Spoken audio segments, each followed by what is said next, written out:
What's shaking, everybody? Welcome to a Tuesday edition, 4 days out from Texas and Alabama of House Divided. I'm Jeff Ketchum. That is Chad Hastings. You can You're damn right. follow us on Twitter at the Twitter handles we have up on the screen.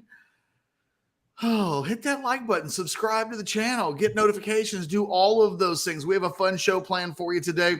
I say guaranteed. I never take an NFL player joining the show when they're actually in the NFL. You take it with a grain of salt. We believe that the best Longhorn in the NFL today, with all due respect to Justin Tucker, Quandre Diggs will join us in the 2 o'clock hour. He has the link. He think we're good to go, but you never know. NFL players have weird lives. Coaches can want to talk to them. I don't know. But at 2:20, we are scheduled to talk to Quandre Diggs. And at 1:20, if everything goes according to plan, trying to get Kieran, our guy, to join us in the 1 o'clock hour. That is unconfirmed, though. I'm still trying to lock that down. We haven't connected since last night, so we shall see. You know, when you're his age, I think he just said he turned 25. Is that right? He's feeling old at the age of 25. He may not even be out of bed. So, you know, we will. I'm pumped about that conversation, Ketch, for a couple of reasons. One, since, we've already talked to him, I understand what we're getting out of that interview, but I also remember a heavy amount of Kool-Aid the last time we talked to him. I think he was talking Texas by double digits in Tuscaloosa, and I want to know what he saw from what he saw in game one for each. Is he still on that train? Is he still pumped up enough to say Texas wins by double digits in Tuscaloosa? No, his last appearance means he has to join us the week of the Alabama game. Absolutely. Here's hoping that we make that work. I got it all set up, but you know, I can't do it for him. And I haven't, like I said, I haven't completely double checked with Kieran. He said as of last night that he could do today, but I don't know that we've got it absolutely confirmed. That being said, we got a Cracker Jack show planned for you. By all means, jump into the Specs chat line, engage, participate. We've got some topics I think that will interest you guys throughout the next 3 hours. The least of which isn't just flat out quarterback discussion. Let's just start with it now, Chad, right? There's a lot of stuff that we'll get into today. We'll transition fully into Texas and Alabama in about 15 minutes. But let's talk quarterbacks, and let's talk what happened last night. Clemson. I guess it has to be an ass kicking when you lose 28-7 to a team that hadn't beaten a ranked team in the top 10 in a long time, 30 something years, 33, 34 years, something like that. What did you make of what we watched last night? I think it is the two words that pop into my head the most are missed opportunities. It's one of the classic missed opportunity game I think I have ever seen in my life. After the game, Dabo Swinney threw out a stat that is still melting my brain. Dabo said at his time at Clemson, if they rushed for 200 and they passed for 200, they were like 58-0 going into last night. But he expanded it and he said, in the history of Clemson football, they were like 120-something and 0 when they rushed for 200 and passed for 200. Last night, they did both of those things, and they lost the ball game. It's that many trips inside the red zone with just goofy, weird fumble moments. There was a block kick and just all those missed opportunities. Were they wretched last night? No, they were not. They didn't play like this wretched, awful, complete, mess of a football game. They just didn't finish anything. They went up and down the field at times, and then just when you and I would have thought, all right, here's where they get back into it, they're down 13-7. They're about to score. They're going to go right in, and then the momentum could – nope, fumble, stupid play, weird stuff. So to me, it was all about the missed opportunities of last night, and you just came away realizing the monster Clemson that Dabo built and won 2 natties with, that monster's just not living at Clemson right now. Yeah, the Dragon has been slayed with regards to Clemson, I think, as a powerhouse in college football. They're not dead. No. But you can see, look, the eyeball test last night could it told you a story of this team where at the wide receiver position, let's just start there. The Mike Williams of the world, the guys that they've had come through that program, the Sammy Watkins, they don't have a guy like that on the roster and not even close to that. You think about the lines, what they've had in the front seven where they would dominate defensively. They're not that team anymore. It's a Clemson team that's not void of talent, but it's a Clemson team and a program that is behind where they have been. And I fear for them against Florida State in a few weeks, having seen those two teams play on back-to-back nights. Those two things are not the same. Now, Chad, let me ask you about this, because we're going to get into a conversation of Quinn Ewers, Connor Weigman, and Cade Klubnik. 3 quarterbacks, all with 5-star rankings, all in the 2022 recruiting class right up until the moment when Quinn Ewers decided to reclassify and enter Ohio State a semester early. It will never change the fact that those 3 guys were all in the same class together. To me, I will always think of them connected. We've talked about Weigman. We've talked about Quinn Ewers, obviously, and we'll continue to do that throughout the show today. Yes, we will.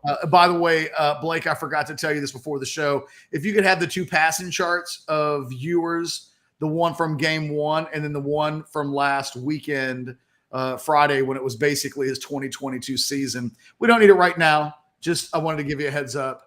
I think, by the way, Matt Berry, ESPN, just locked in Thursday at 2:20 Central.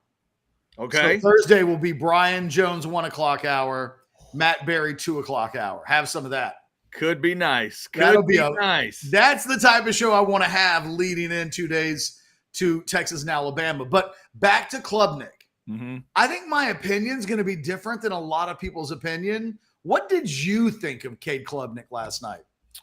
Overall, I thought Cade looked pretty good. I thought he looked pretty good. I mean, it was 27 of 43, 209. If you go by QBR, it was wretched, but that's not what I saw. I saw a pretty good performance. There was some inconsistencies there, but I thought he looked all right. I definitely thought he looked like a quarterback that did not have the weapons Clemson has had in the past, whether it's running back or receiver. I just didn't think he had the dogs around him. What'd you think? I thought the tools like flashed in front of you. His ability to just throw the football all over the field with some real zip, and the ball jumps out of his hands. And it was a reminder of the things that you saw when he was at Austin Westlake.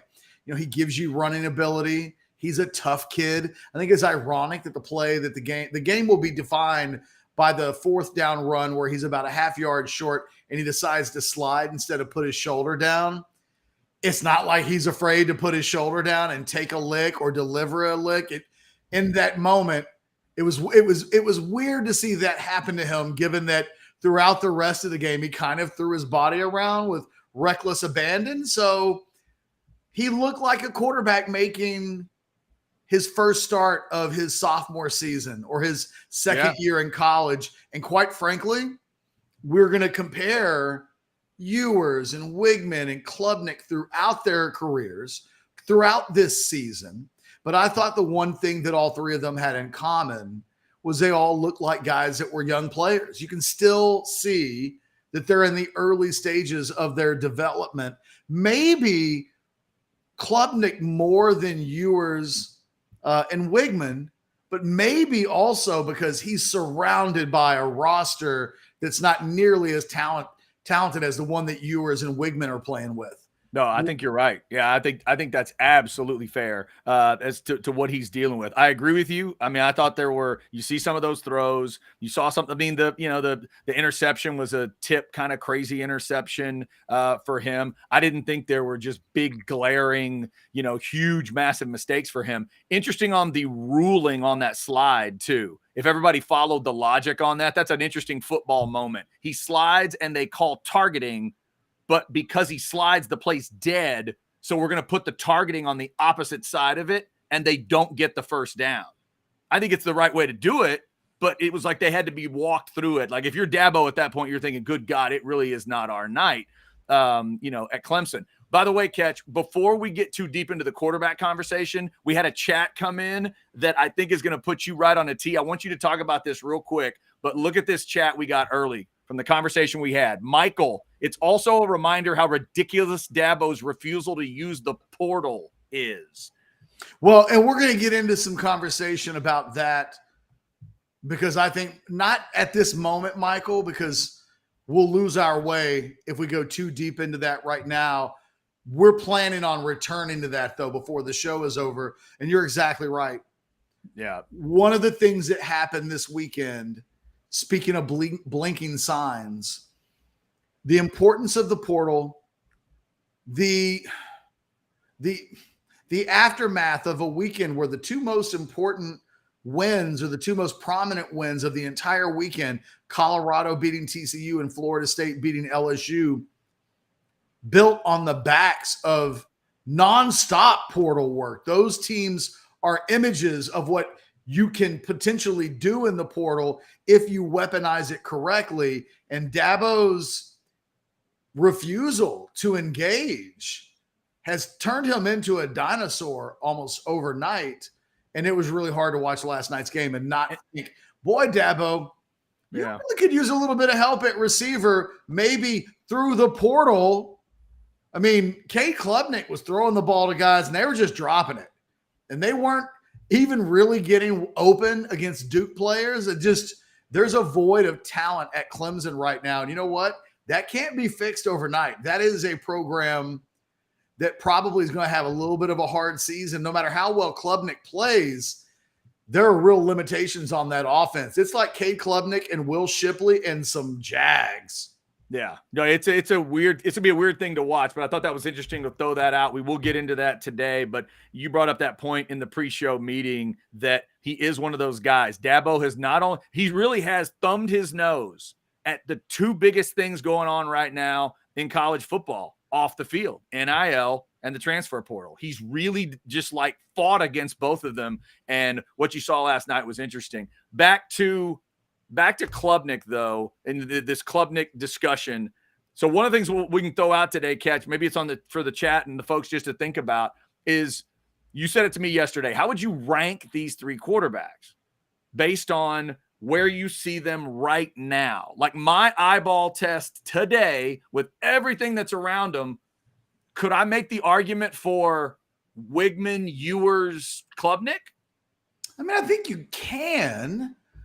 I hesitate a little bit on Weigman just through sample size.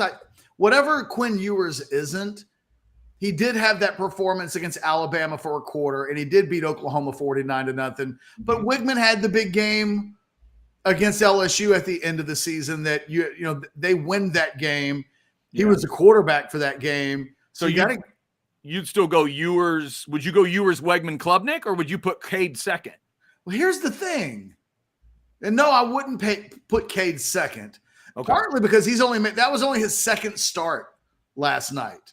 So this is still a quarterback that these guys are also in the infancy of their careers, but he may be even, he's like 31 weeks and they're like 33 weeks along in a 40-week pregnancy. Here's where it gets confusing. And this is where, when you and I talked about this earlier, I kind of looked at them as maybe they're all equal right now. And that if I asked Weigman or Ewers to play on that Clemson team, would that have changed the outcome of that game last night? And I don't think it does. I don't think either of those two guys play on that Clemson team and the outcome changes and the issues inside that offense change. And I wonder if I put Klubnik on either A&M or Texas, do things really change? And I don't know the answer to that. I don't know that it's a popular answer, because I think Texas fans would watch Klubnik last night and think to themselves, well, our guy's definitely better than he is right now. And they may be right by slight margins. But if you put Quinn Ewers on that Clemson team, they lose to Duke last night. And the same thing about Weigman, which to me reveals that when we talk about all three of these guys, Chad, they haven't hit the level yet where we think to ourselves, oh, they elevate any team that they're on above where its level should be. I think all three of those guys eventually get to that place, but they're not there yet. Ewers didn't really elevate Texas against Rice on Saturday. That's not what that was. He wasn't so good that he lifted that team up to a performance level that they otherwise shouldn't be at. That's not what that was. And I wouldn't say that of Weigman either, because you show up yesterday, and I think we wanted to give 5-star rankings out to 2 of the wide receivers on the A&M football team. So clearly these are quarterbacks at Texas and A&M that have a lot to work with at the skill positions. Yeah. Clemson, awful. If Clemson were in the Big 12 and we were ranking their skill position talent, they're in the bottom half of the conference at best, because Will Shipley's a pretty good running back, but he doesn't scare you. And they ain't got nobody at Duke had better receivers than Clemson did. It was one of the things I noticed last night. I had prize pick bets, injuries, if you will, on both of the receiver units, and Duke's receivers. I thought, man for man, the entire unit looked better than Clemson's wide receivers. And I just can't believe those words come out of my mouth. Yeah, it's funny, Ketch. The guy I thought of last night while watching that game was, I thought, man, when have I ever seen Duke with receivers like this? And the name that popped in my head was Jamison Crowder. Yep. If you go back to the last Johnny Manziel game at A&M, it was the comeback in the bowl game against Duke. And on the other side, it was Crowder putting up numbers that were stupid. I want to say he had over 200 that night. The Aggies could do nothing with him. He goes on to an NFL career, obviously. That, I think, is the last time I saw a Duke receiver where I thought, damn, I don't care what uniform he's wearing. He's a badass. Last night, it felt like they had some badasses. Their quarterback played great. By the way, nice unis. Love that helmet. I thought the whole presentation from Duke. How about Mike Elko, too? From Notre Dame, D.C. It's a big win. To A&M, D.C. It feels like he's got things obviously rolling there and cool stuff in the locker room. And that's just a big, big time win for them. First AP top 10 win for them since the 40s, I think. Did I see that right? That's even more further back than I thought. I thought I'd seen 1989. I'm sorry, maybe you're right. No, it's the 80s with Spurrier. My bad. It's the Spurrier stuff. Yeah, late 80s. I think that's the last time they beat like an AP top 10. I think that's right. So and great. I thought they got a good performance out of their quarterback. You know what I mean? Like, yes, I thought Klubnik was okay. He didn't help. He didn't have help, and I don't think he was out of this world. Whereas the Leonard kid from Duke made some plays that were, among the difference-making plays in that game. Fun college football game. It's just reminder that if you give us good matchups with kind of even level teams, we didn't think we were getting that last night. We didn't think Duke and Clemson were close. We thought Clemson would put the hammer on them. When that doesn't happen, you get entertaining football. I thought last night had a lot of really interesting elements to it. And it's a nice setup going into a weekend where there are, I think, are even better games. There's more depth of interesting games. It felt like before last night we were talking about Colorado and TCU and Florida State and LSU, but that almost felt like that was it of the games that were really worth discussing from a competitive football standpoint. But last night, that was a really interesting game. And it's cool that we're covering Texas and Alabama as our job, that this is our beat, because it really does set up as an interesting contest on paper with all of the various storylines that get in it, whether it's even Sark going back to play at Alabama against a guy at quarterback at Alabama who's only there because Sark was a bird dog in recruiting on him when that kid was committed to Texas. Sark was doing that thing where he was whispering in his ear, come over here.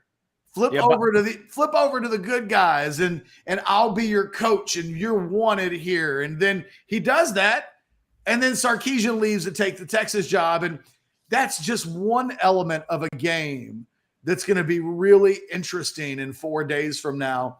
And watching last night's game really got me revved up for that, to think you and I will be doing as much fun as Saturday's watch along was for Texas and Rice. A good game is going to make that experience so much more fun. Well, it's because you literally you start the game knowing it's in doubt. That's not the way the Rice thing was. We assumed we would see a blowout going into that game, and then for to extend it, the A&M Miami game, we're going to go back to back with the watch-alongs on Saturday. It should be a lot of fun checking out, and let's face it, checking out two of these three quarterbacks we're talking about today. We saw Klubnik last night. Let's see what the two quarterbacks, and I agree with you, Ketch, the two quarterbacks with clearly better weapons around them, what do? We've been talking about this for months now and thinking about it. Road matchups. Let me mention the numbers again. Last 2 years, these two coaches are 4-12 combined on the road. God. 4-12. 1-6 for Jimbo, 3-6 for Sark. Now, going into it, we understand Sark, I think, can be forgiven in a lot of ways if he loses this one. I'm not sure about Jimbo. I'm not sure how. I mean, Jimbo's ranked. We'll see it by the end of today. By the way, when is the AP going to get around to that? We're done with games. When are we getting a new AP poll? You and your depth charts and your polls. My God. Blake says 1 o'clock. I hope it's 1 o'clock. But we would assume Texas and Bama will be top 10. The question is, will A&M Miami be a ranked matchup? A&M, you assume, goes up a little bit. Will Miami crawl into the rankings? But by the time we get to that game, that may be a game Aggie fans think Jimbo has to win. I don't know that that's the way Texas fans look at the game in Tuscaloosa, as one Sark has to win. But to watch Ewers and Weigman this weekend, it's massive. Like you said, Ketch, and I'm glad you reminded me and everybody of this today. I forget about them as being in the same class because of the Ewers move. So to put them on that level together, and let's watch them perform with these badass receiving cores, with, let's face it, play callers people respect in terms of football stuff. Sark and Petrino, they've got their reps, and throw Jimbo in if he's a little part of it as well. And let's see what it looks like on the road. This could be a huge weekend, obviously, for both of those teams. Two thoughts, and then we'll move along and talk a little bit more in depth about Texas and Alabama and the latest on the offensive line front for the Longhorns. Just to put the three of those players in the proper context, Ewers was the number one quarterback in that recruiting class before he reclassified. I made enemies.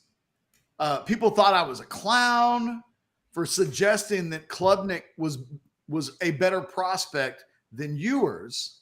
And initially in that recruiting class, I ranked Klubnik ahead of Ewers. Weigman right there. At the end of it, all of them with 5-star grades.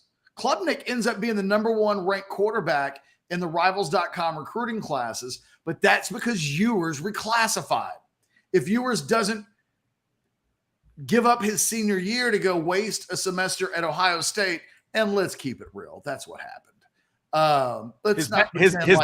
His bank account would differ in the word waste. No, yeah, but from a football playing sense, yeah, he gained nothing from that. He would have gained a lot more by actually playing his senior year than swapping out scout team reps with a walk-on quarterback at Ohio State. And then Weigman is kind of behind both of those guys the entire time, but still a 5-star quarterback and still a guy that we're talking about 3 of the top 25 players in the country in what should have been probably the 2022 recruiting class. So yeah, I told you on the phone earlier today, those 3 guys represent the greatest trio of quarterback prospects ever linked together in the history of recruiting in the state of Texas. There have been years when there were 2 guys, right? We can remember Vince Young and Reggie McNeil if we go back to the 2002 recruiting class, and those 2 guys being forever linked. But imagine another Reggie McNeil or another Vince Young in that group, and the conversation having 3 legs instead of 2. And the other point about all 3 of these guys as it stands, I feel like they're interchangeable in the sense of You could put Ewers and Klubnik on the A&M team this weekend going to Miami. And I don't know, like, who gives the Aggies the best chance of winning in that game if those three guys are your options. Texas going to Alabama this weekend. There's a part of me that says Ewers is the guy that you'd have the slight edge because he did play Alabama a year ago, but I don't know that. I don't know that Texas wouldn't be better with Weigman. I don't know that Texas wouldn't be better with Klubnik. I give Ewers a slight edge there because of what we've seen, but the reality is I don't know what to expect from Quinn Ewers on Saturday. I don't know how effective he's going to be. I don't know, and I don't know how much things would change if you flip-flopped them. I think all of these guys are super young. And the thing that we've just got to constantly do, and I would say this is advice for Aggies too, Chad. Don't freak out if Weigman doesn't play well Saturday against Miami. He is in his second full year in college, making his second start of his sophomore year. Mm-hmm. It takes time. And not everybody's Johnny Manziel. It's as simple as that. Not everybody is, you put them on the field and then it's a circus act that works. More times than not, we can point to the Vince Youngs, the Colt McCoys, a Stephen McGee, if you will, at Texas A&M. I'm trying to think of guys that played and had successful careers, at least to a certain extent. Their best football usually took 2-3 years in the making. Vince Young arrives at Texas in 2002, red shirts. Yeah. The light switch doesn't really come on until the middle part of his third season in 2004. How about Kellen Mond? Think about him at the end versus him earlier in his career. There was a lot of developing to do there. Look, even recently when we talk about Alabama, think of what Jalen Hurts was. Think about what he did under Lincoln Riley. And now think about what he is in the NFL. Yeah. And then go back to the early part of his Alabama career when he was nitpicked to death. Never good enough. What was the SEC Freshman of the Year as a freshman? It was never good enough because judged by a scale that doesn't allow for context of he's young. It's going to get better. It does take time. And I do think that with all three of these quarterbacks right now, it wouldn't surprise me if they look great on Saturday. And even if they do, it doesn't mean that they're beyond the learning curve of having hiccup games where they go on the road and they throw 3 interceptions and it kind of falls apart on them. You don't give up on them. And you don't plant a flag as if checkmate, this is who they are. It's so much more nuanced than all of that. And I think in an effort to proclaim finality on everything all the time, because I think Texas fans are definitely guilty of this with Ewers, we don't give them enough grace to say, hey, they still have a lot of eligibility left, right? Right. Yep. They have more games remaining than they have games played. So keep that in mind when we're being overly harsh on any of these three guys. They're still really young. And Klubnik, you could see it last night. That kid's dripping wet with talent, but he's nowhere near as good as he's going to be. And that played a role in them losing last night. He's not quite ready to carry a football team. And by God, Clemson was a team last night that needed somebody to carry them. Yeah. And that's what it looks like when that guy doesn't exist. No doubt. All right. We love seeing that number in this chat. Up to 372 is the number I'm seeing. Thanks to everybody for jumping in today. Texas and Alabama is 4 days away. We're going to dig into that as we move along. And if you want to send us your thoughts on those three quarterbacks, Paxton jumped in with Ewers, Weigman, Klubnik. We had another Rhett saying Weigman, Ewers, Cade. We had another one going Weigman, Klubnik, Ewers. That's Colby. Colby says, why? Because I've never been sold on Ewers. Wish Texas would have gone after Klubnik.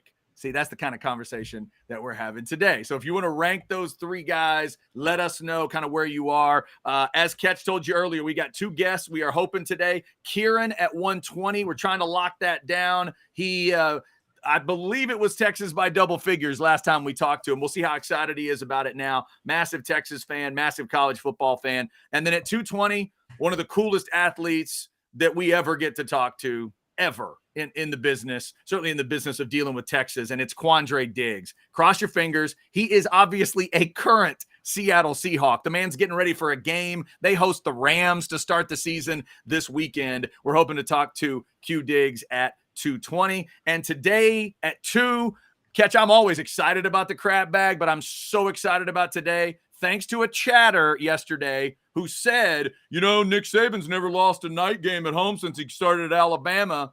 Wrong. He has lost a night game at Bama. In fact, he's lost 3 of them. I'll tell you who those teams were and how they did it coming up at 2 o'clock. It's tough. It's not easy, but it's been done. And we'll talk about the teams that have done it. It's Nick Saban, so it won't take long to talk about the list of teams that pulled it off. We'll get to all of that as we roll on. More Texas Bama talk is coming. Super chat time. Come on, Jay. QE does not get any grace from the fans because he's mad. No, he made it clear he's only here for 2 years, which means we expect to get the most out of him in that time. Oh, okay. It's a time issue, Ketch. You buy that? Yes, to some degree. Okay. Well, I feel like Quinn Ewers is the prince that was promised. And the expectations is that he has a predetermined fate that isn't based on reality. It's based on expectations. 5-star quarterback, only going to be in college for 3 years and go pro. And last year he has a season that's not very good, but because he's a former 5-star recruit and because NFL scouts are gaga for young quarterbacks at this point. I mean, let's just call it what it is. There were guys that went in the draft last year. Will Levis gets drafted as high as he did. He wasn't really good. Anthony Richardson he was okay, but you could see all that talent. So Quinn gets labeled as a first-round draft pick, but it's never been proven. He's never been that good.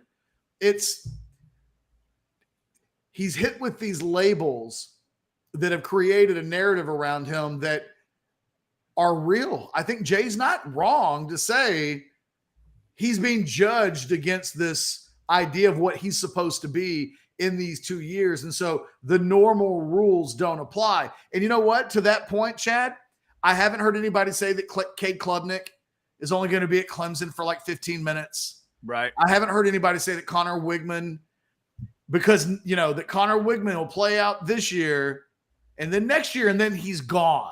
Yeah. Like that. Everybody's still, I think, in those situations thinking about, well, let's wait and see him get good. And then we'll have all of the conversations that come along with his development as they happen. Whereas it does feel like with Ewers, through no fault of his own, through comments that he's made, there are just these expectations. He's only got 11 games left, Chad. He's 11 games and the bowl game, and then he's gone to the NFL. And so it does make, I think the clock probably does matter there, whether it's fair or not. All right, Ketch. Looks like one of the chatters is trying to help us out. Could this be real? Dawn says ESPN new poll just came out. Oklahoma 4, Texas 9, A&M 17, Miami at 20. That can't be real. I'm going to double check right now and see that if we cannot be real. That cannot be a real thing. I am not seeing any update on the poll at this moment. We are assuming that is not real. There's just no way Oklahoma can be 4. No way. No way. Somebody, our man Blake is telling us the coaches poll is out and Texas is at 10. Is that right? Okay. I mean, just come tell us. Don't make us read Braille. Yeah, so I think that is the case. We will double check that one as it is happening. Now you have me looking for this is not good broadcasting, Chad.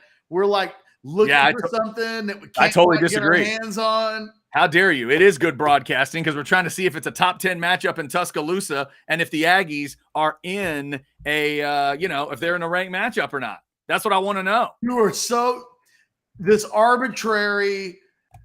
By the way, I'm looking at the coaches poll top 10. Okay. Georgia 1, Michigan 2, Yeah. Alabama 3, Okay. Ohio State 4, Florida State 5. Seems a bit unfair. 6 USC, 7 Penn State. Really? Penn State is 7. Come on. 8 is Washington, 9 is Tennessee, 10 is Texas. Okay. And if they You want to know anything beyond that? You want to know if Miami is in Alabama? I mean, A&M is 23rd. Uh-huh. There's no Miami. No Miami. Okay.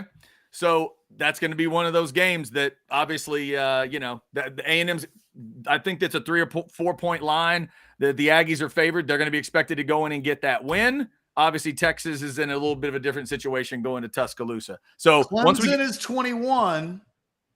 Okay. Duke is 24.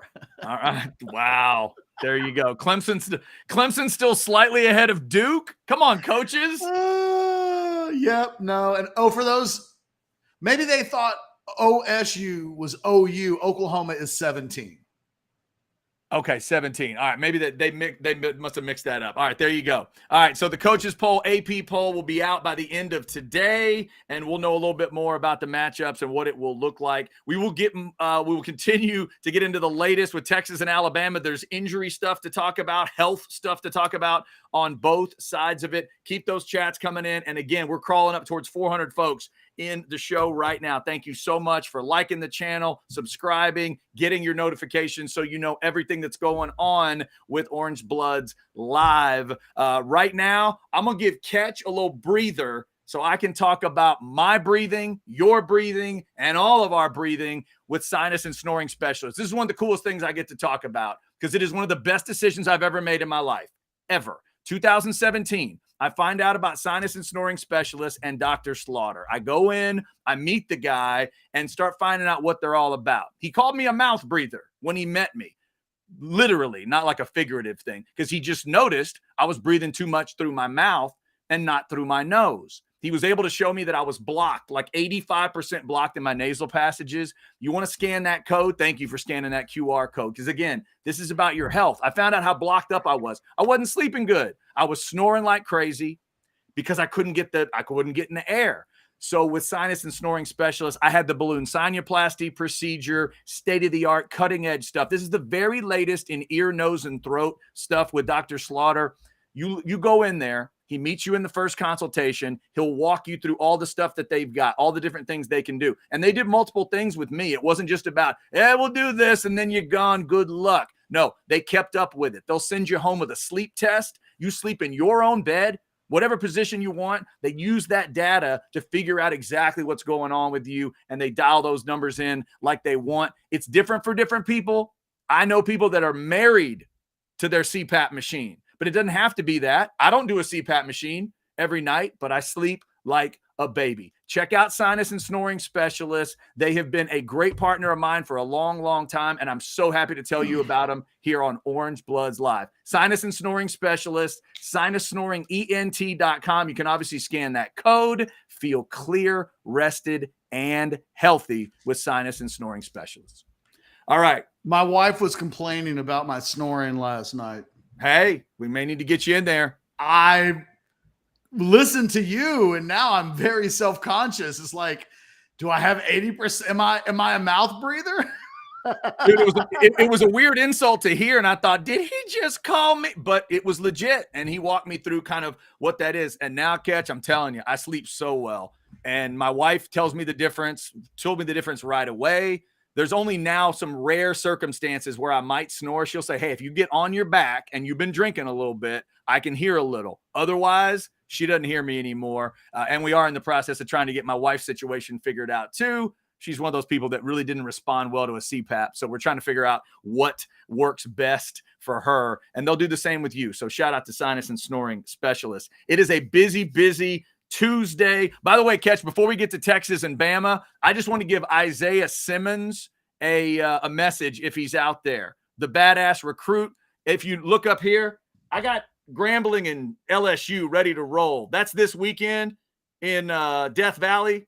So, Mr. Simmons, I said Isaiah Simmons. It's Colin Simmons. I mixed the two up. Colin Simmons is the recruit, right? I had no idea what you were talking about. I was just going with it. I'm sorry, not Isaiah. Colin Simmons, my bad. Colin Simmons, we got you ready up here. Grambling and Louisiana State. That's the game this weekend. And as we follow that story, Ketch, let's realize Colin goes to Death Valley after LSU looked like that against Florida State. They ate a 31-0 in the second half. The reports were that this was when he's going to make his visit to Baton Rouge. Let's see if he still does. Check out orangebloods.com for the very latest. You know that Ketch and Sukamel and Anwar and the crew are going to let you know what's going on. So just in case you're following that story, Grambling and LSU this weekend. All right. At this point, no answer. So yeah, we'll wait to see what happens throughout the week. We will see. All right, Ketch, Texas and Alabama. There is some injury stuff we need to update everybody on. I guess let's start with the Texas side of things. Little bit of banged upness going in, and I guess there was to start with the offensive line, but a little bit of it coming out.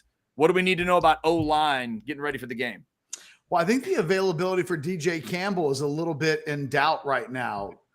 Will he play? How available will he be? How close to 100% is he? We know he's not 100% after getting rolled up on Saturday.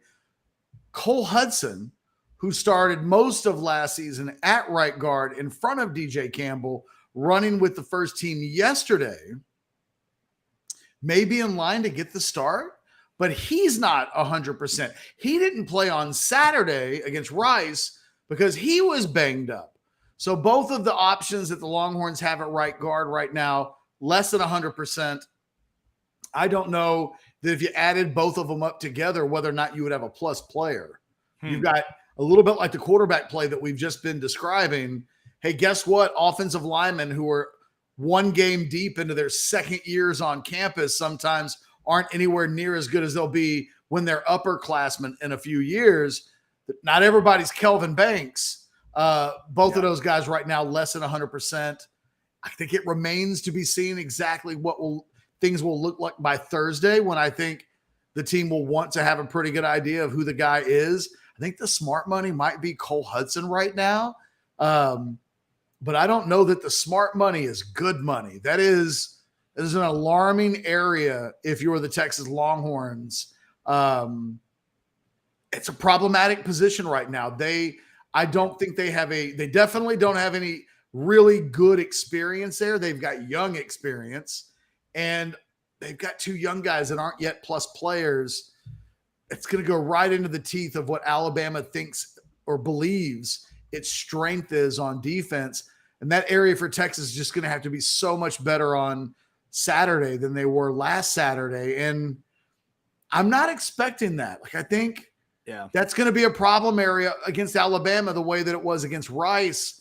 Chad, I don't know what that means to the ball game, but it's going to be there. Yeah, I mean, if I'm a Texas fan, I would have loved for Sark, if he's going to mention one offensive lineman and one defensive lineman at the presser, I would have loved for them both to have been interior going into the Alabama game. Sweat is, obviously, but to mention only Christian Jones. Kelvin Banks didn't even get a shout out from game one, and certainly the guys in the middle didn't. By the way, if you want to go back and listen to the Sark press conference because you wanted to hear that back and forth with Anwar, don't. They edited it out. But anyway, that's a different story. Which was weird because I listened back to it. I didn't think it was that big of a deal. Yeah, I'll never hear it now because I watched it on Texas Sports last night and it wasn't there. Well, I can send you the audio. Oh, I don't know that I care that much. Okay. If it wasn't that big a deal, I'll trust you on that one. Yeah, it was one of those where I bet when you watched it in real time, it felt like a thing.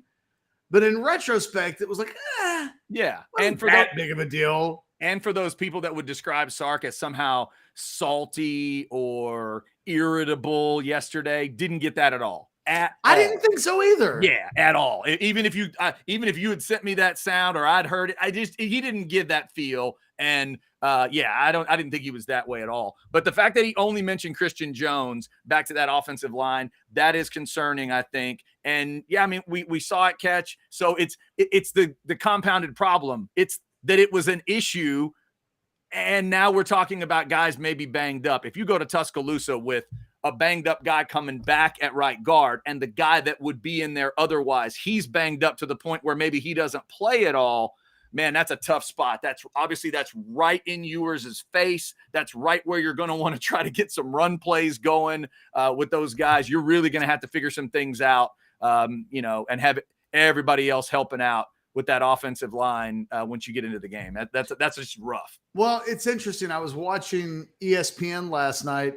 It might have even have been Sam Acho who was doing some film breakdown from the previous Alabama game against Texas, and he pointed out that Texas really went out of its way to kind of max protect Ewers in that game last year. So you saw what ended up being a lot of 2 wide receiver combination routes, but 8 guys would stay back to protect. That at times Christian Jones was getting help with a running back against the likes of a Will Anderson or a Dallas Turner.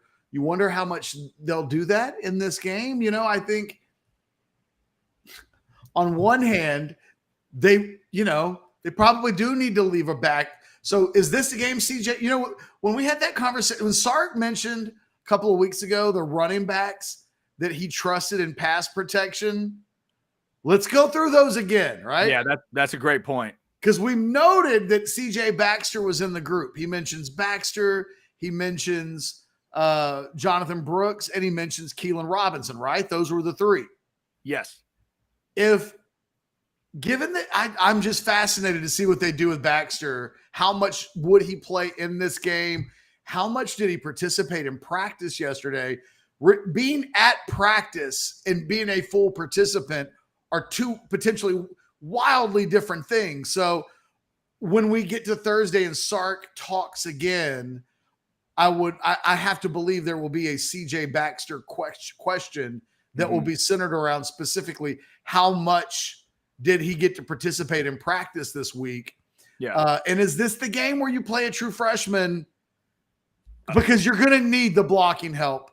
Oh, you're going to need your best blocking back to be on the field Saturday to help, because it's got to be all hands on deck, or they're going to get to Ewers and they're going to pummel him. That's what's going. He kind of got banged around. You wouldn't say he got pummeled against Rice. He got banged around. Yeah. If they don't do a better job, he will get pummeled on Saturday night in Tuscaloosa.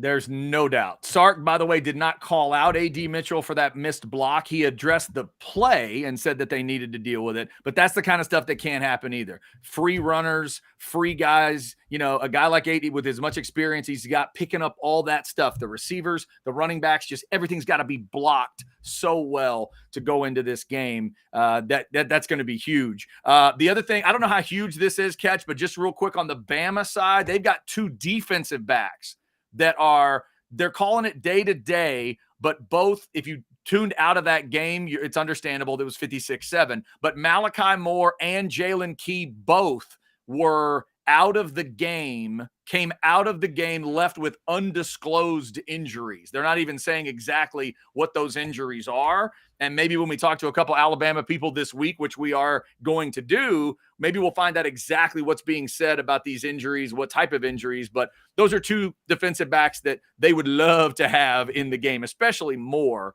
Obviously, Kool-Aid McKinstry gets all the first love, but Moore is a badass for that team too. So we'll see what happens with that during the week. But that's just something to pay attention to. A couple DBs for Alabama banged up. Outside of that, it feels like a pretty healthy group on both sides as we head towards this game with, as you mentioned earlier, Ketch, about 19 different layers of storylines. Yeah. I mean, pick one, spin the wheel. Yeah. This could be like Wheel of Fortune. You could just spin the wheel and wherever it lands on, that's what it is. It's not a great metaphor, actually, because those were dollar amounts. So not my best metaphor. Texas don't want to hit bankrupt. By the way, neither of these teams ever rolls bankrupt nowadays. They never roll that one.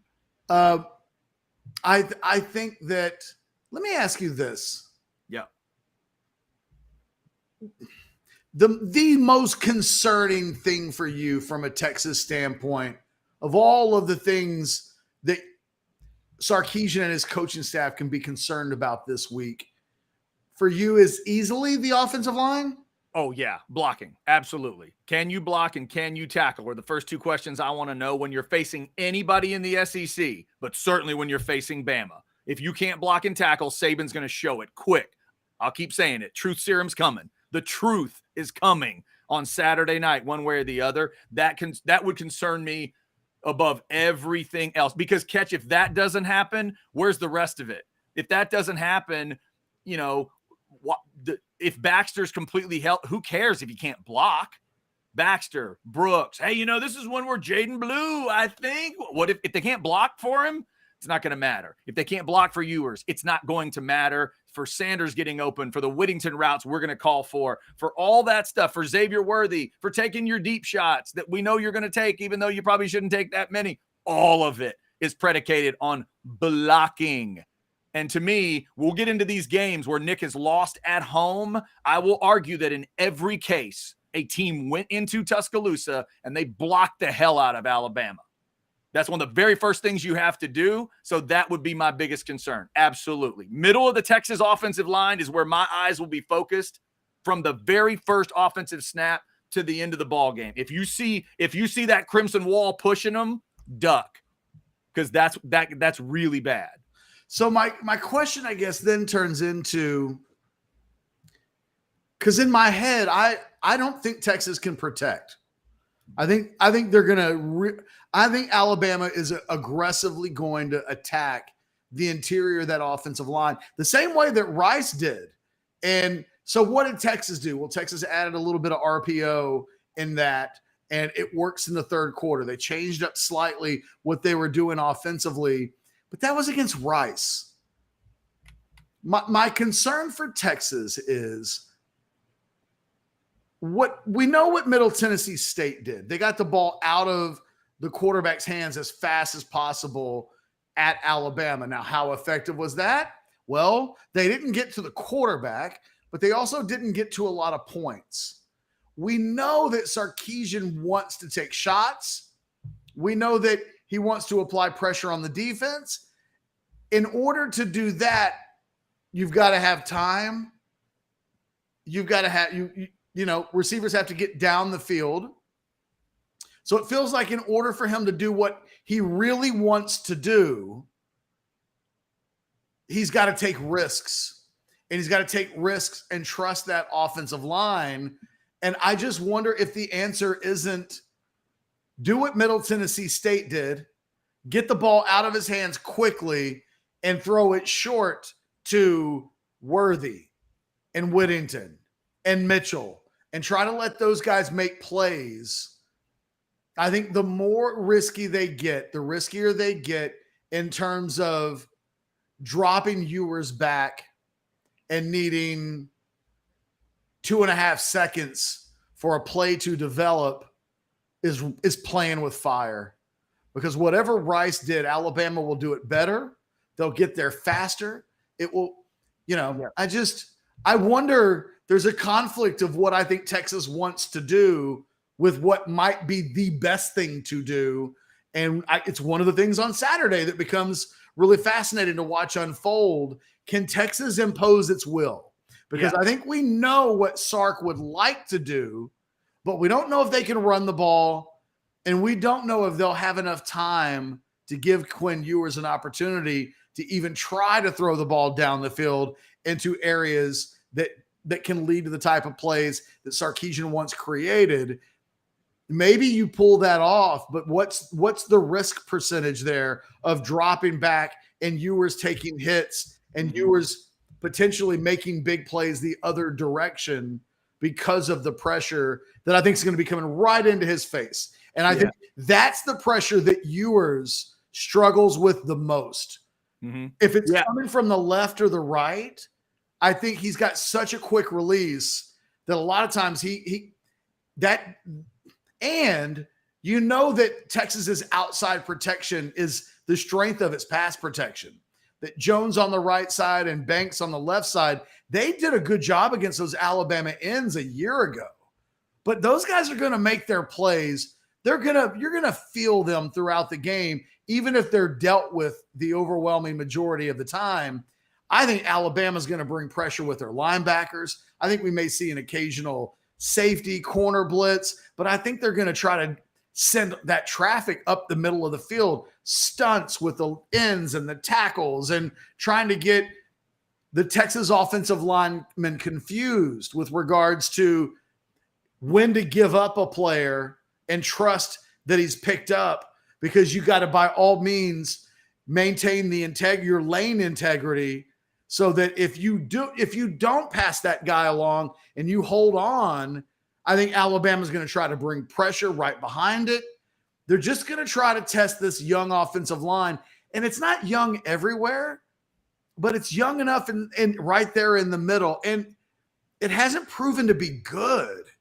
This is a moment where it would behoove Jake Majors, if at all possible, be the best version of yourself that you can possibly be on Saturday against Alabama, because what it looks like if they play at the level that they did against Rice is just scary. I think because the path for Texas winning this game, to me, Chad, is trust your defense to keep Alabama under control and pick your spots.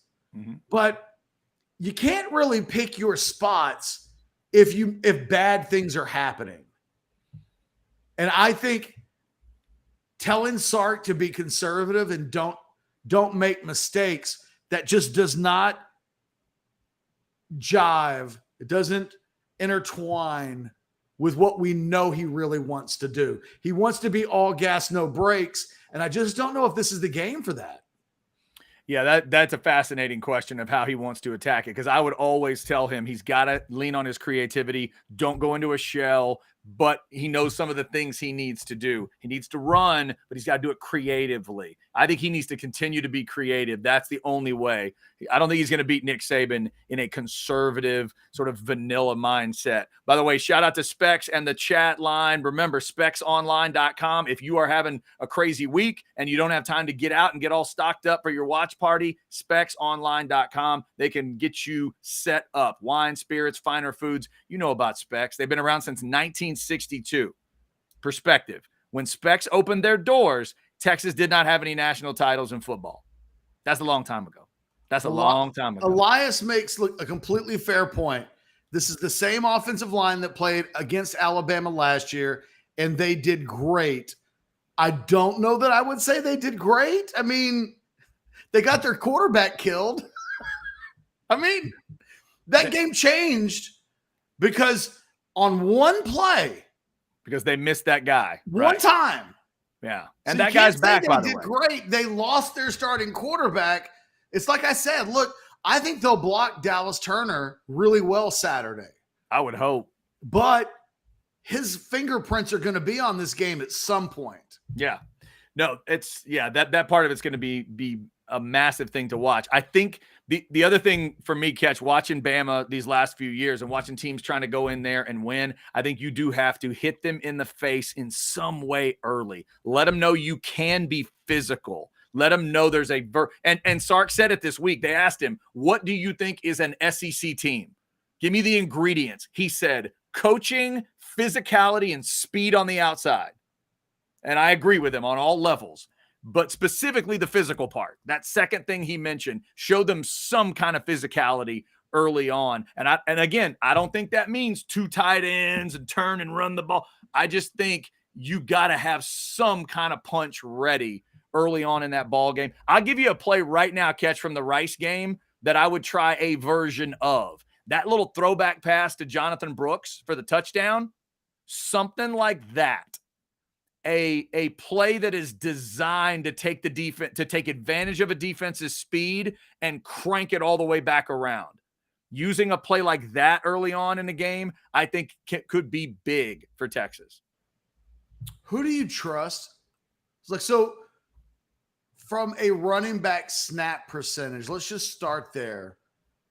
None of these guys have huge track records. Jonathan Brooks hasn't played a lot. CJ Baxter going into his second game. I don't. From straight trust, it's probably Keelan Robinson, but he doesn't give you the productivity on first and second down that you want. I want him to do it.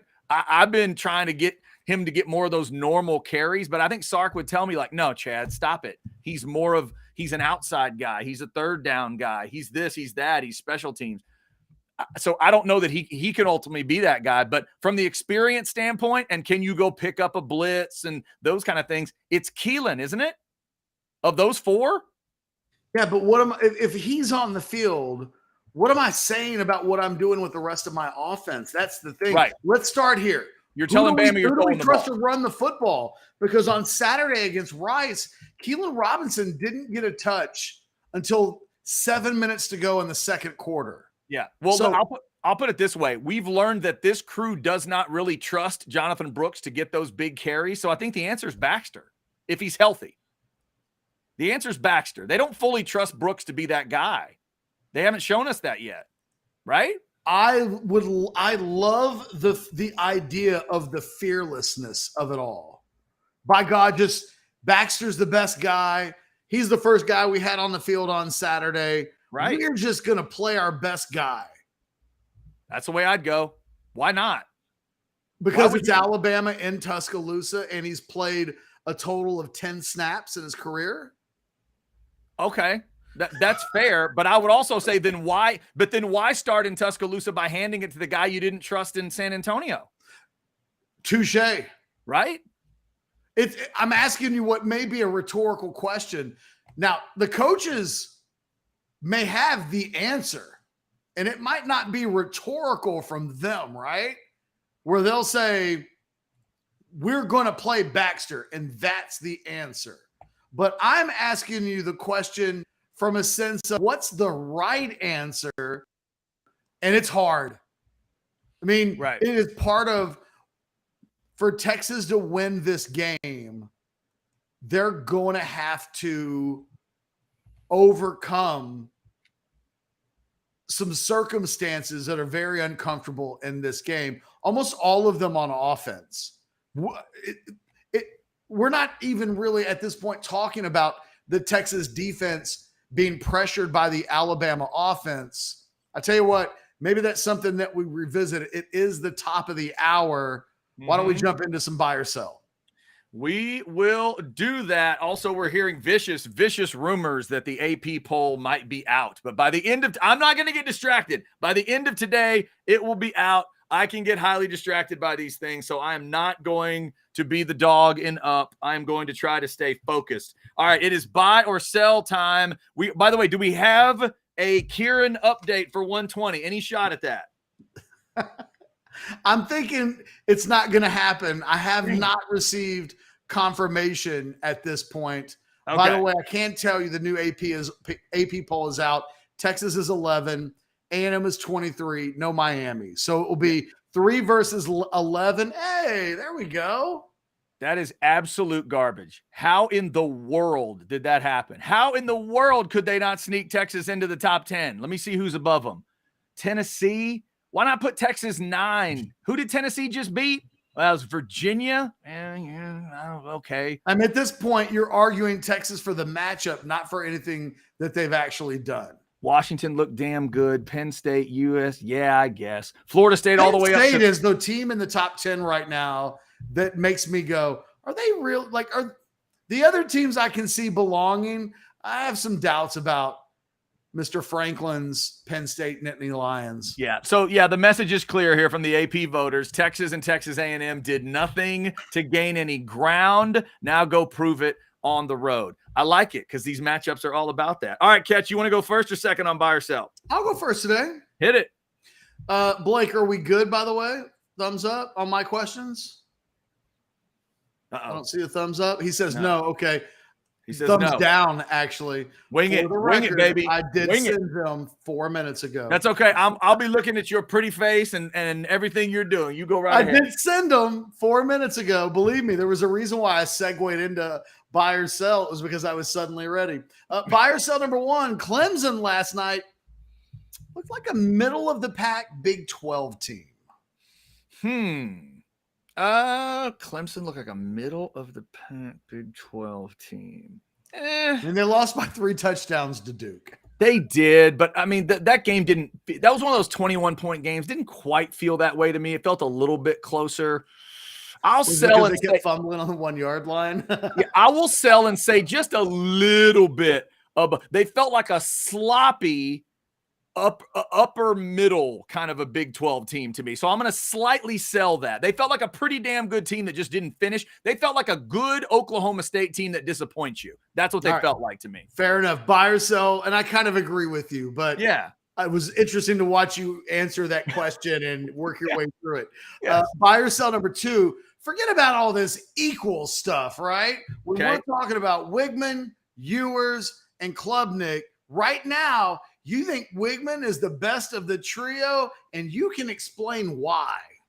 Buy. And I give him the edge over Ewers because of deep balls and the accuracy that they've shown so far, the weapons around him, the team around him. I like what I'm seeing out of him right now. Also, through that whole run last year that he got to play, no interceptions, plus no interceptions in the first game. He doesn't feel sloppy to me. The delivery looks better. Timing with the receivers looks good. Yeah, I'd go with Weigman. I know he's my guy as an Aggie, so the fans may think I'm just doing it for that reason. I would tell you if I thought it was otherwise, but I'm leaning towards him, yeah.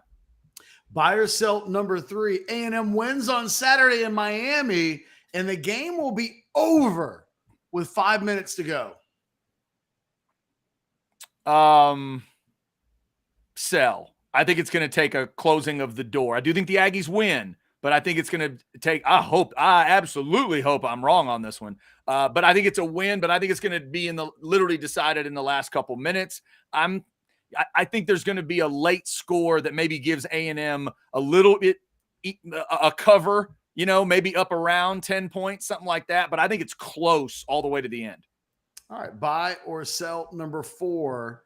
The NFL's getting ready to kick off in just a couple of days. Yes. You think Sean Payton will be a success in Denver? Buy. Now, if you mean it's like Super Bowl winner success, that's a little bit extreme, but by the basic definition, I'm going to say yes. I'm going to say buy. I'm believing in the football acumen of Sean Payton and Russell Wilson. I don't think one of them just forgot how to be a coach. I don't think one of them just forgot how to be a quarterback. Are they both kooky? Yes, they are both kooky. But I think there's still some good football left there. I think there is a playoff team waiting to happen at some point. Not sure if it's playoffs this year, but I'm going to say Sean Payton gets that team to the playoffs at some point, and I'd call that a success. I don't even know how to talk about Russell Wilson in Denver at this point. I know. But I got to I'm giving him and that coach respect. You and I are Cowboys guys. We are programmed to respect Sean Payton on some level. I'm going to say they figure something out there. Deep down, would you take Russell Wilson as he is right now over Dak? Ooh. No. Yeah, me neither. No, I think I'd take Dak. Because it looked too scary last year with Russell in Denver, but maybe Sean Payton can get the best out of him. I'm fascinated to see how that works out. All right, finally, buy or sell number 5. Dabo is finished as we once knew him as one of the best in college football. Finished. I will say sell, because there is always the potential that he's going to have the epiphany with NIL and transfer portal. If that happens, they've got things in place there that could get him, that could keep him right where he's been. So I'll say sell for now, but it does feel pretty weird what's going on right now. But right now I'm selling. The old Dabo gemstones. Okay, we're ready. I'm ready. Give me your buy or sell questions. That's such a good one. All right, Ketch, buy or sell. Number 1, Deion's group will have a come down to earth game, but not this week. They covered 3.5 over Nebraska in the home opener, and it might be 10 plus. Sell. No. There's no might about it. It will be 10 plus. Okay. You like a thrashing. Yeah, you said might, and I mean, it might be 100. Okay. All right. Let's go with what I actually sent Blake and what he typed there. Probably by 10 plus. I think will. Like, I'm going more defiantly than that. I'm selling on the wishy-washiness of whether or not it will happen. I think they're going to clobber Nebraska. Okay. Buy or sell number 2. Let's preview these crap bag numbers a little bit. For Texas to beat Bama, you think they need to win rushing and turnovers? It has not even occurred to me that they could win rushing. Honestly, because Alabama gets the Milrow yards. So if it was just running back, sell. I don't think Texas has to win the running game to win this game because I think both teams could struggle to run the football. I mean, it wouldn't surprise me if both teams are under 125 for the game. So I don't know that it will be the running games that wins it for either team. The turnover number, though, feels really important. All right. Buy or sell number 3. Let's go to the birthday list, Ketch. Today is Colt McCoy's birthday. Happy birthday, Colt. You think his best day in Burn Orange was 45-35 over OU in 08? Buy. I mean, before you even finish the sentence, right? That's the answer in my head. He never had a better day playing football on this earth than he did on that day. He may have had better statistical numbers. There were other games. I know, people could point to the Ohio State bowl game and from a moment standpoint, maybe say that the way that game ended, that's the answer. But man, like I said, before you ever even finish asking the question, 45-35 was in my head. 2008 Oklahoma, it'll be on his tombstone one day. Yeah, that's about as good as it gets, man. That was big time stuff. Happy birthday to Colt. PonchoOutdoors.com if you want to check out those badass shirts. Buy or sell number 4, Ketch. You like Utah to win, but you also respect the Randa. Baylor covers 7.5 at home. Sell. Utah's going to cram it in this weekend. They're going to soak all over the Bears. 3 touchdowns. Okay. Yeah. I mean, Baylor's playing with the backup quarterback who will most likely be Sawyer Robertson, a former 4-star Texas prep quarterback who transferred from Mississippi State. So there's a part of me that wonders whether or not Aranda fell in love with Blake Shapen in that Big 12 championship game a couple of years ago, and now nothing else is ever going to matter. I wonder if maybe they'll get better quarterback play out of Sawyer Robertson, but it's not going to matter this week against Utah. Utah's really going to punish them, and that's kind of all there is to it. Bad matchup, wrong time, wrong place, wrong 2 teams. I mean, if it were Florida and Baylor, I actually think Florida would do the exact same thing. So, yes, I'm going to take the team that pummeled Florida. That's interesting. Interesting game in Waco this weekend. Half of the Holy War against half a Southern Baptist convention. Going to be interesting. All right, Ketch, and finally, let's go musical. Buy or sell number 5. Today is Freddie Mercury's birthday. Prime on prime, frontman battle. You'd rather see Freddie and Queen over Jim Morrison and the Doors. Buy. Okay. You didn't even make it hard for me. I think I was trying to figure out a way to make that super competitive of a front man we lost, and if we could go back in time or whatever. You have to pick a band with a fuller catalog. So it's not someone that has a better front man. Okay, all right, what if let me do this. What if I'd said Freddie and Queen over a reassembled in their prime Led Zeppelin? Now you're talking. Now it's a man's game. Now what do you do? I think I'd want to see the completely reassembled Zeppelin. Thank you. Yes. I think because if John Bonham has been brought back to life and we're in their prime, I might go there. That's why I didn't go Zeppelin originally. I was trying to think, what could I put up with Freddie? It takes something like that, but but Jim ain't it. Jim's for me. No, for me, that's not even close. I was waiting because I was like, oh, what are you going to do to throw in front of, maybe the greatest front man of all time? Right. Really. But one. I don't think Queen's catalog is so deep that, if it's a 3-hour concert, it's all about Freddie. You could give me another 3-hour concert, though, where because Queen's not my favorite band.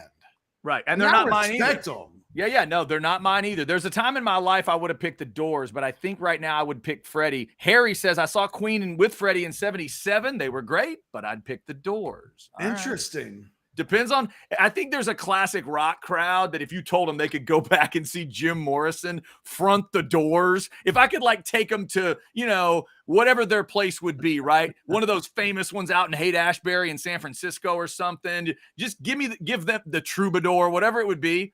I think they'd go see Jim and the Doors. I think there's a certain group that would do that. Fair enough. Yeah. But shout out to Freddie on his birthday. Freddie Mercury would have been 77 today. And Colt McCoy is 37 today. And still no NFL home as we speak, right, Ketch? Have you heard anything on Colt? No, I have not. I don't believe he's on a roster right now. That actually kind of surprised me. Yeah, me too. Like, Colt's going to literally start Thursday night. He's going to be, sitting in a chair checking out Detroit, Kansas City with no gig. That lets me know that he's not fully healthy. That's really going to be weird. Yeah. Well, you remember this wasn't our show. Maybe it was our show or maybe it was Outsiders. So one of the chat folks was throwing in, it was the Outsiders. We were talking about Colt because he got cut like that day. And somebody chatted in something about, hey, guys, I'm hearing out of Arizona. He really can't get the ball very far downfield.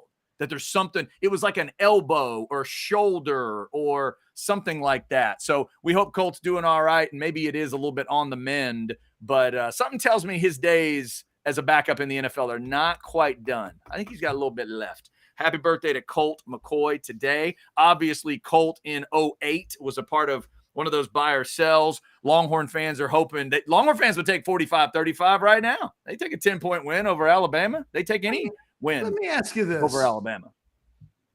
If the 05 team for Texas here we go. and the 08 team for Texas played, how do you think that game ends? Where are we playing that game? Give me a venue. Field. Neutral field. It's Rose 05. Bowl. It's at DKR. It's 05 versus 08. We're going inner squad. The inner squad at DKR. 05 versus 08. It's an interesting discussion. I think in the end, I'm going to say like it might have its tight moments, but in the end, I think it's like 05 by a couple of scores. 55-17, 05. Wow. Okay. You really You got to remember about that 08 team. That was not a great defensive team. Well, it was that part of it I was factoring in, plus the O-line in 08 does not the O-line in 05. I think the 05 O-line would really dominate that game. And yeah, I don't know if I'd go as far as you would, but it's a 2-touchdown win to me for sure. You give those two teams a month to prepare. Oh God. And because the 05 team averaged 50 points a game. It was going to get 50. Yeah. I don't know that the 08 team is marching up and down. Maybe they get a few more points, but boy, that 05 team secondary was so good. Well, I mean, so good. Yeah. And think about it. Here's one. What if you had the 05 team play the 08 Oklahoma team that day? Same thing. How's that game end up? Ass kicking. I mean, yeah. The 05 team. Oklahoma's way better in 08 than they were in 05. Way better.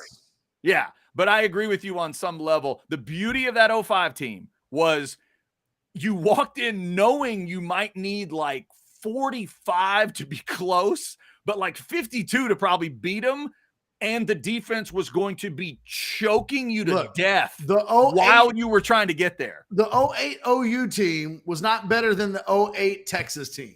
That got settled on a neutral field in the middle of the season. One team beat the other by 2 scores. So if I think the 05 team beats the 08 Texas team by 30, then they're going to beat the 08 Oklahoma team by 30. Yeah, that's probably fair. All right, so do we have a final decision? It's no Kieran? Is that what we're he hasn't probably a no. It's probably a no. It's not probably a no. It's 120 and he's not here. I think that's a no. Okay, so to all the people that saw my tweet that he was coming on the show, I apologize. It didn't happen. Now look, I guess he could pop in late. Okay. The thing is, he messaged me Thursday or tomorrow works best for me. Said that last night. I got back to, he said that to me fairly late last night, but not late for a 25-year-old. Mm-hmm. It's like 7 o'clock for a 25-year-old. I got back to him very early this morning. My concern is he told me that late last night. I didn't clearly. We just haven't connected. I think it may be a young person, old person thing. I got you. That's okay. That happens. We maybe get Kieran on Thursday. Well, no, we can't because we got Matt Berry and Brian Jones on right. Thursday. So I don't know. Maybe it's just not going to happen for us and Kieran this week. And also, for those of you that might remember the radio days, you've heard the voice, but you are going to see the face and hear the voice this week. We're crossing our fingers. We got confirmation. 2:20 on Friday. I can't wait. Brett Beard from the Boomo Bug Show, legendary show in Alabama. He's got one of the greatest Alabama SEC accents I've ever heard in my life. He is a sweetheart of a dude, and he follows Alabama football very closely. We're going to get his thoughts on the game at 2:20 on Friday. If that doesn't get you ready for an SEC matchup, nothing will. Trust It's us. the single best Alabama accent that I've ever heard. It's incredible. That hopefully is coming up 2:20 on Friday. Ketch, I have a really weird theoretical question for you about this game. But first, tell people about Mojo Insurance because they might need a little help. Well, it's as simple as this. Do you want to save some money on your insurance? Because if that just sounds like that'd be cool. Like you might be sitting around thinking to yourself, I hadn't really thought about it. But if I told you you could save $100 or a couple $100 or more, wouldn't you want to?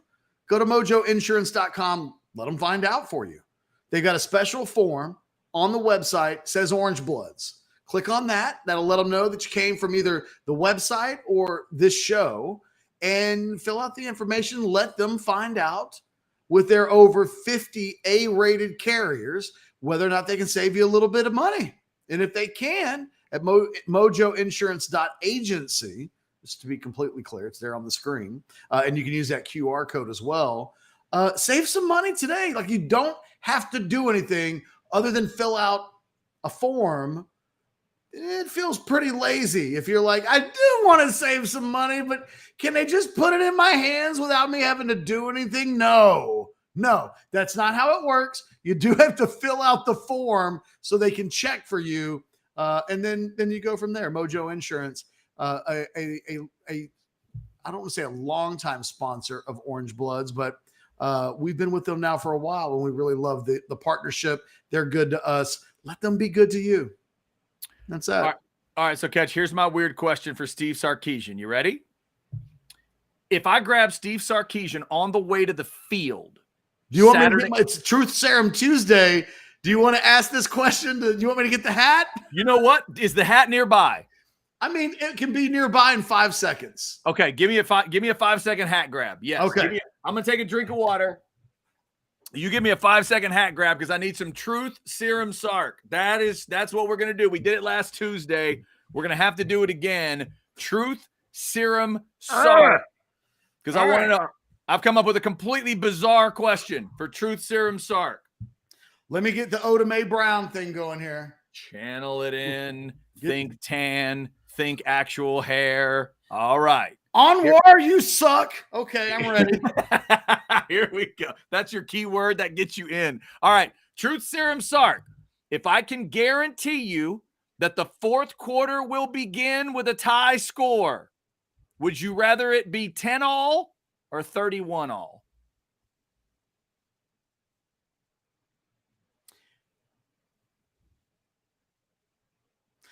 I'm an offensive guy, Chad. Give me 31-all. It's a more exciting brand of football. There you go.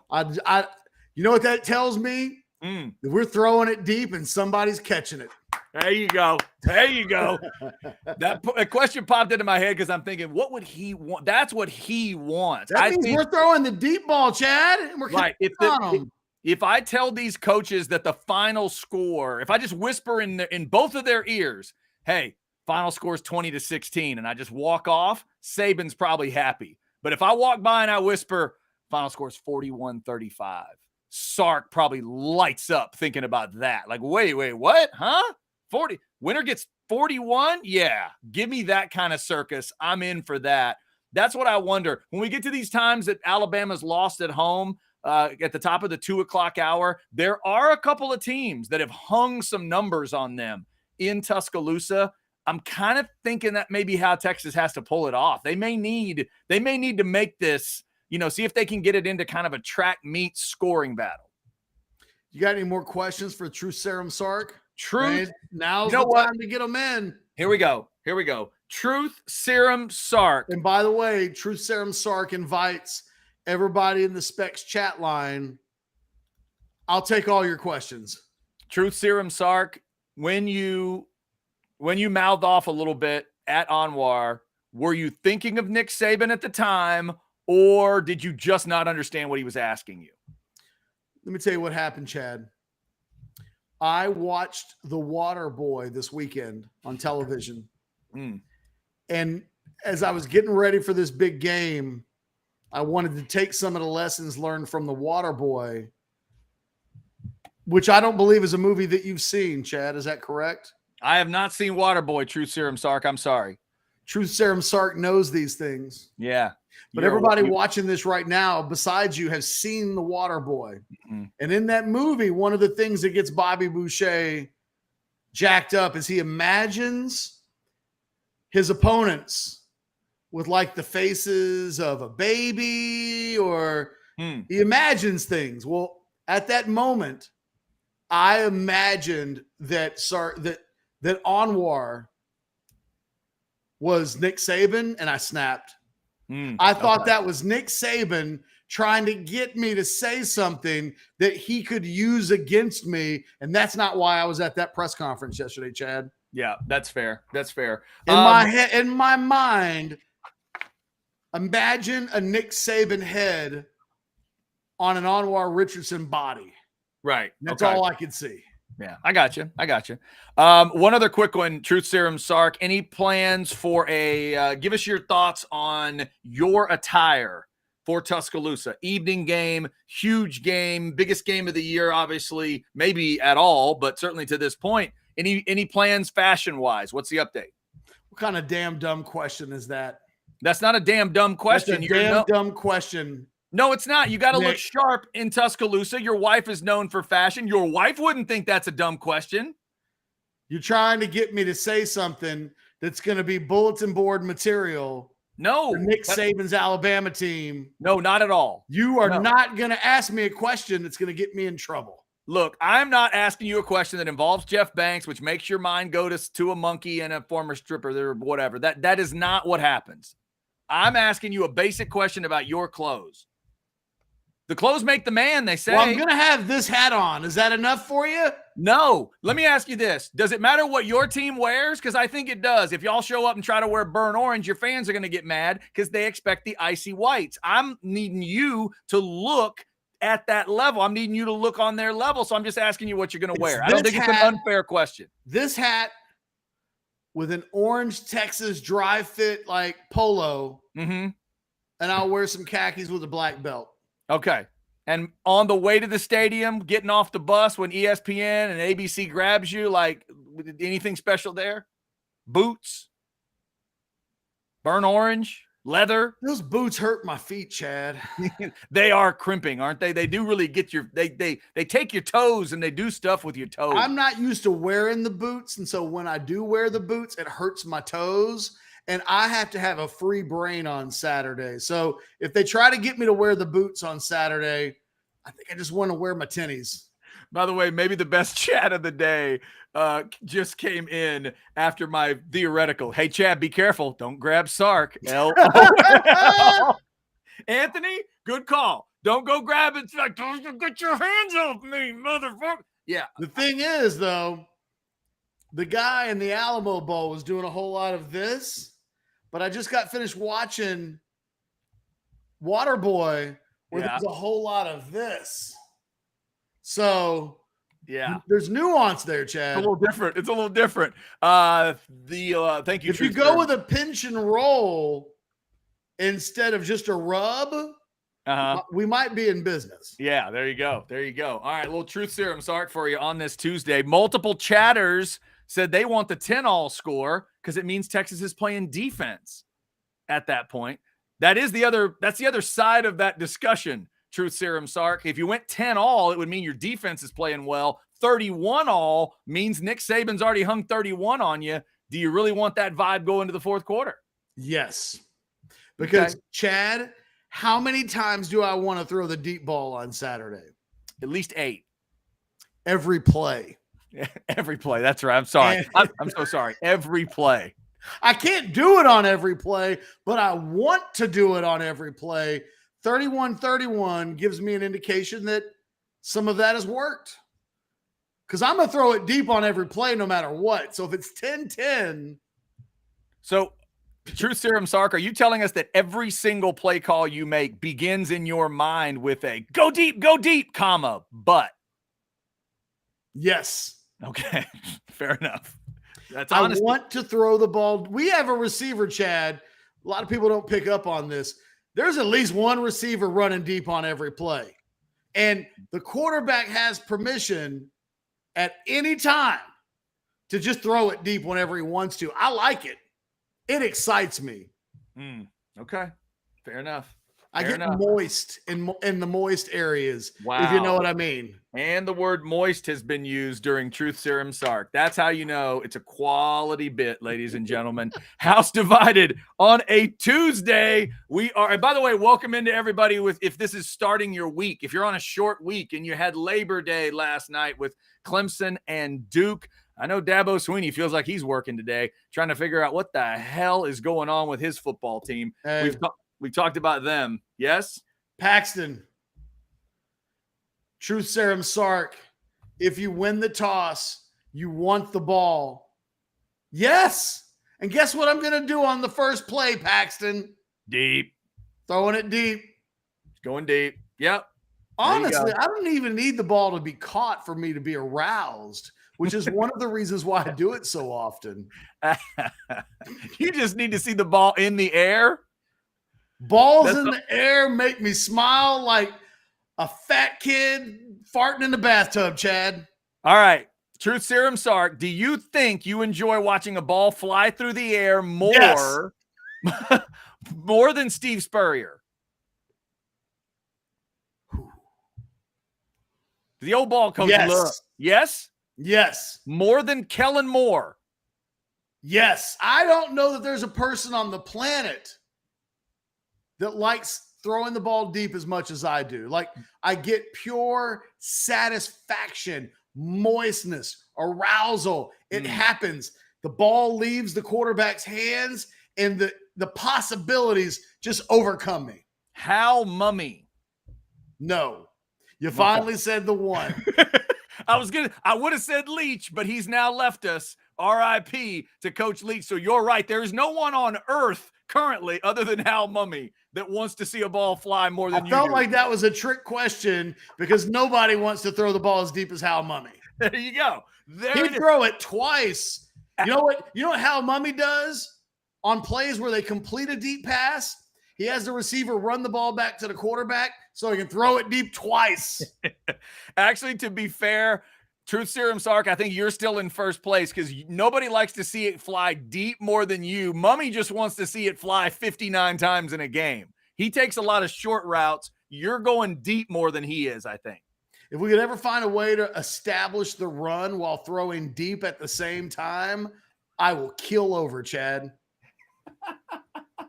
Heaven on earth. Oh, my God. Welcome back to the second quarter. Steve Sarkisian's Longhorns have found a way to do something no one's ever done in football. Somehow they have 110 yards rushing already, yet they've only thrown 50-yard bombs. I have no idea how they've done it. Let's do this. Let's take a 15-second break from our partner in crime, Specs. Yes. And when we come back, Truth Serum Sark will go the way of the dodo bird for the rest of the show. And I got something else planned for you. Here we go. No matter what you're needing, Specs same-day delivery can save the day with our Specs app or online shopping. From world-class wines to hard-to-find spirits and craft beers to gourmet foods, delicious snacks, and spectacular sweets. It's Specs. Cheers to savings. I think Truth Serum Sark ran off some of our viewers. I apologize for that. Yeah. It happens. Could just be the hat. I don't know. They're so used to baldness. This show is about baldness. This show is about domes and helmets. That's what domes, helmets, and collectible cards. When you give them something else, it freaks them out. They saw the Texas hat on and they may have just thought we were a different show. Yeah, that's true. May have freaked them out. They're used to seeing that beautiful dome. All right, so it is House Divided on a Tuesday. Coming up at 2. I cannot wait to unload these numbers on you. Longhorn fans, there has been a team Go to Tuscaloosa. Beat Nick Saban even when they kick off at 6 o'clock or after. I will tell you who's done it. I will tell you how they did it and some of the things you might want to look for in this ball game. That's coming up at 2 o'clock. Ketch, what do you got? I thought now is as good a time as any to kind of talk about. I think this past weekend was an advertisement for the portal. It was an expression of this new age in college football. Colorado with more than 50. Do we ever get a final number on how many transfers Colorado actually had? I saw 50. I saw 50 as a number for them. Feels too round to be true. Yeah, it does. Like 50 is nice to say. I just don't think that could be the actual number. But nevertheless, you see Colorado do what they did at TCU. You see what Florida State did to LSU. I saw a stat earlier today. By the way, thank you to I can't quite remember the person that sent this to me in my mentions, but Bill Conley at ESPN had this stat on Twitter today. Okay.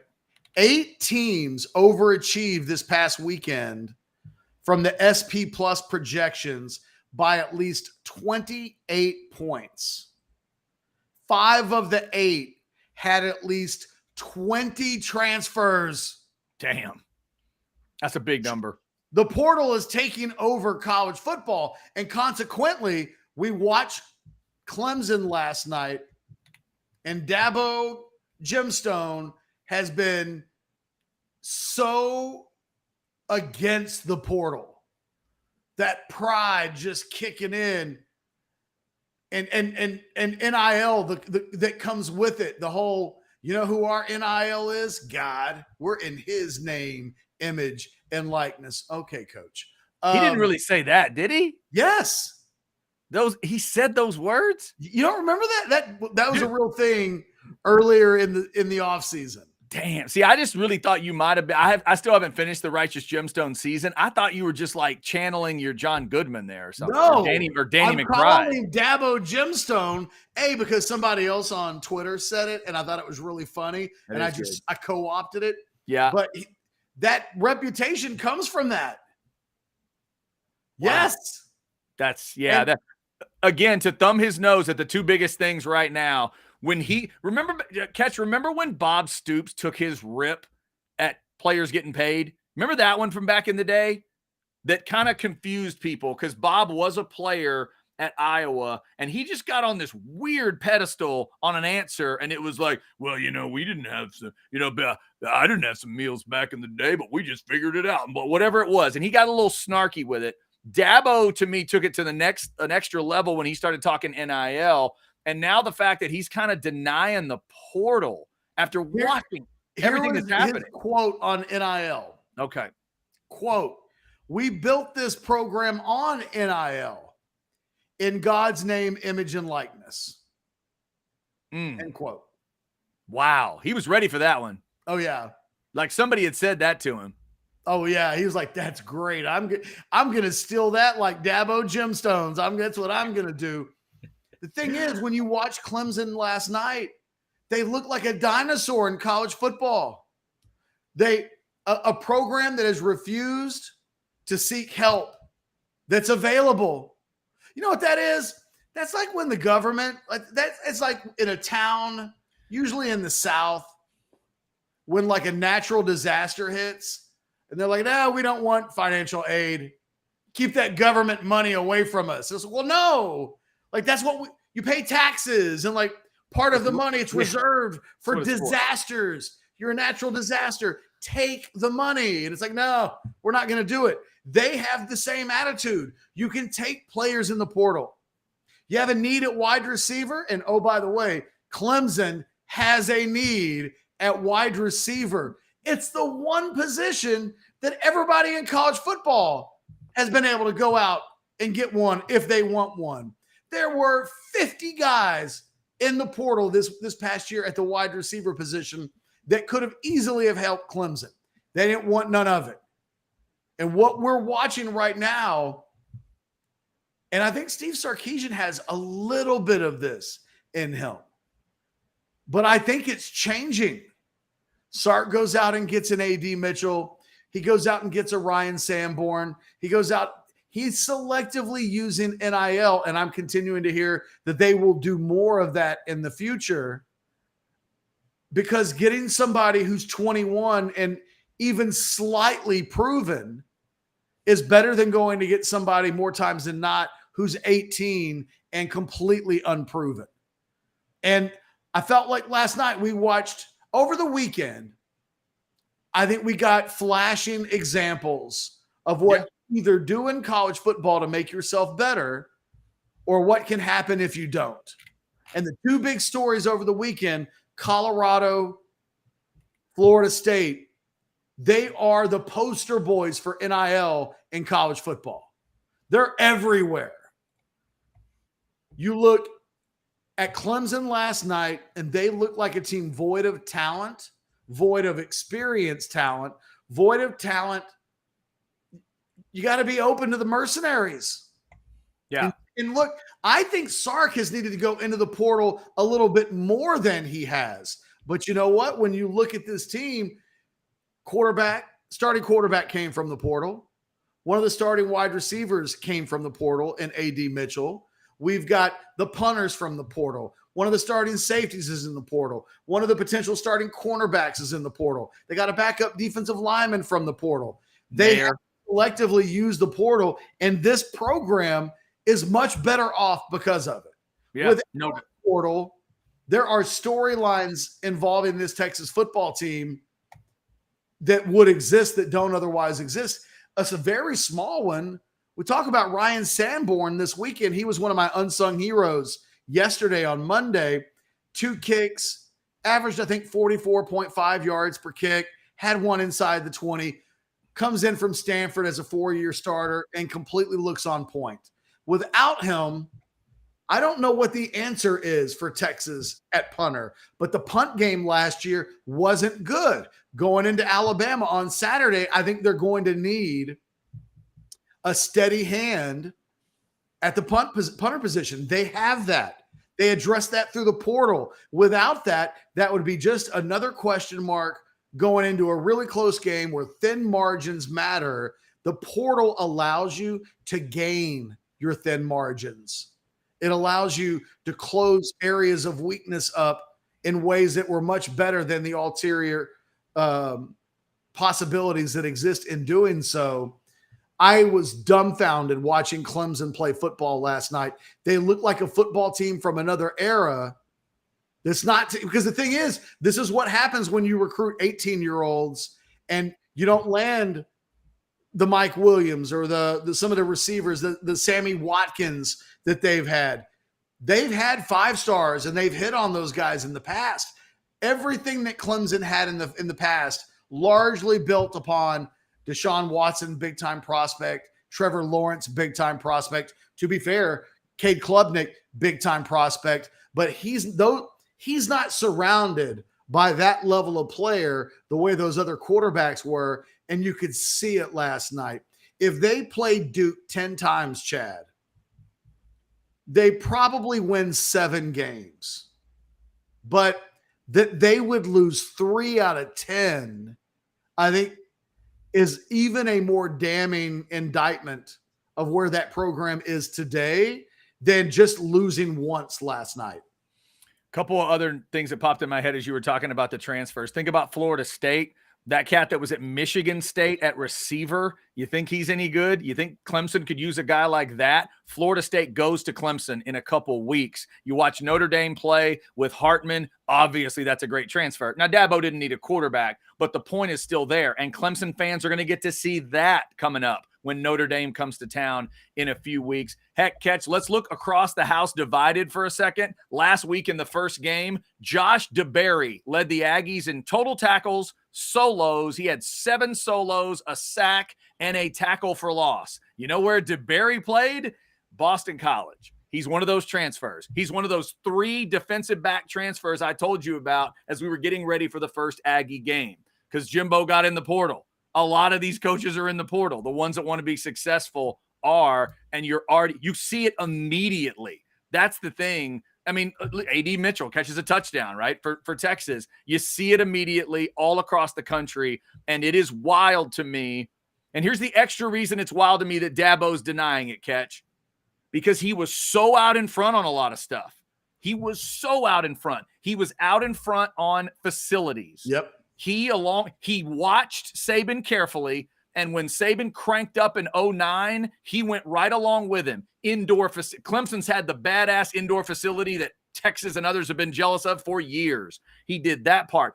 Remember the Office story, right? They went and they looked at Google. Well, what does Google do? Well, they make it kind of fun. He put a slide in the office. He made it cool. He made it hip. Players wanted to be there. And then they kicked everybody's ass in social media.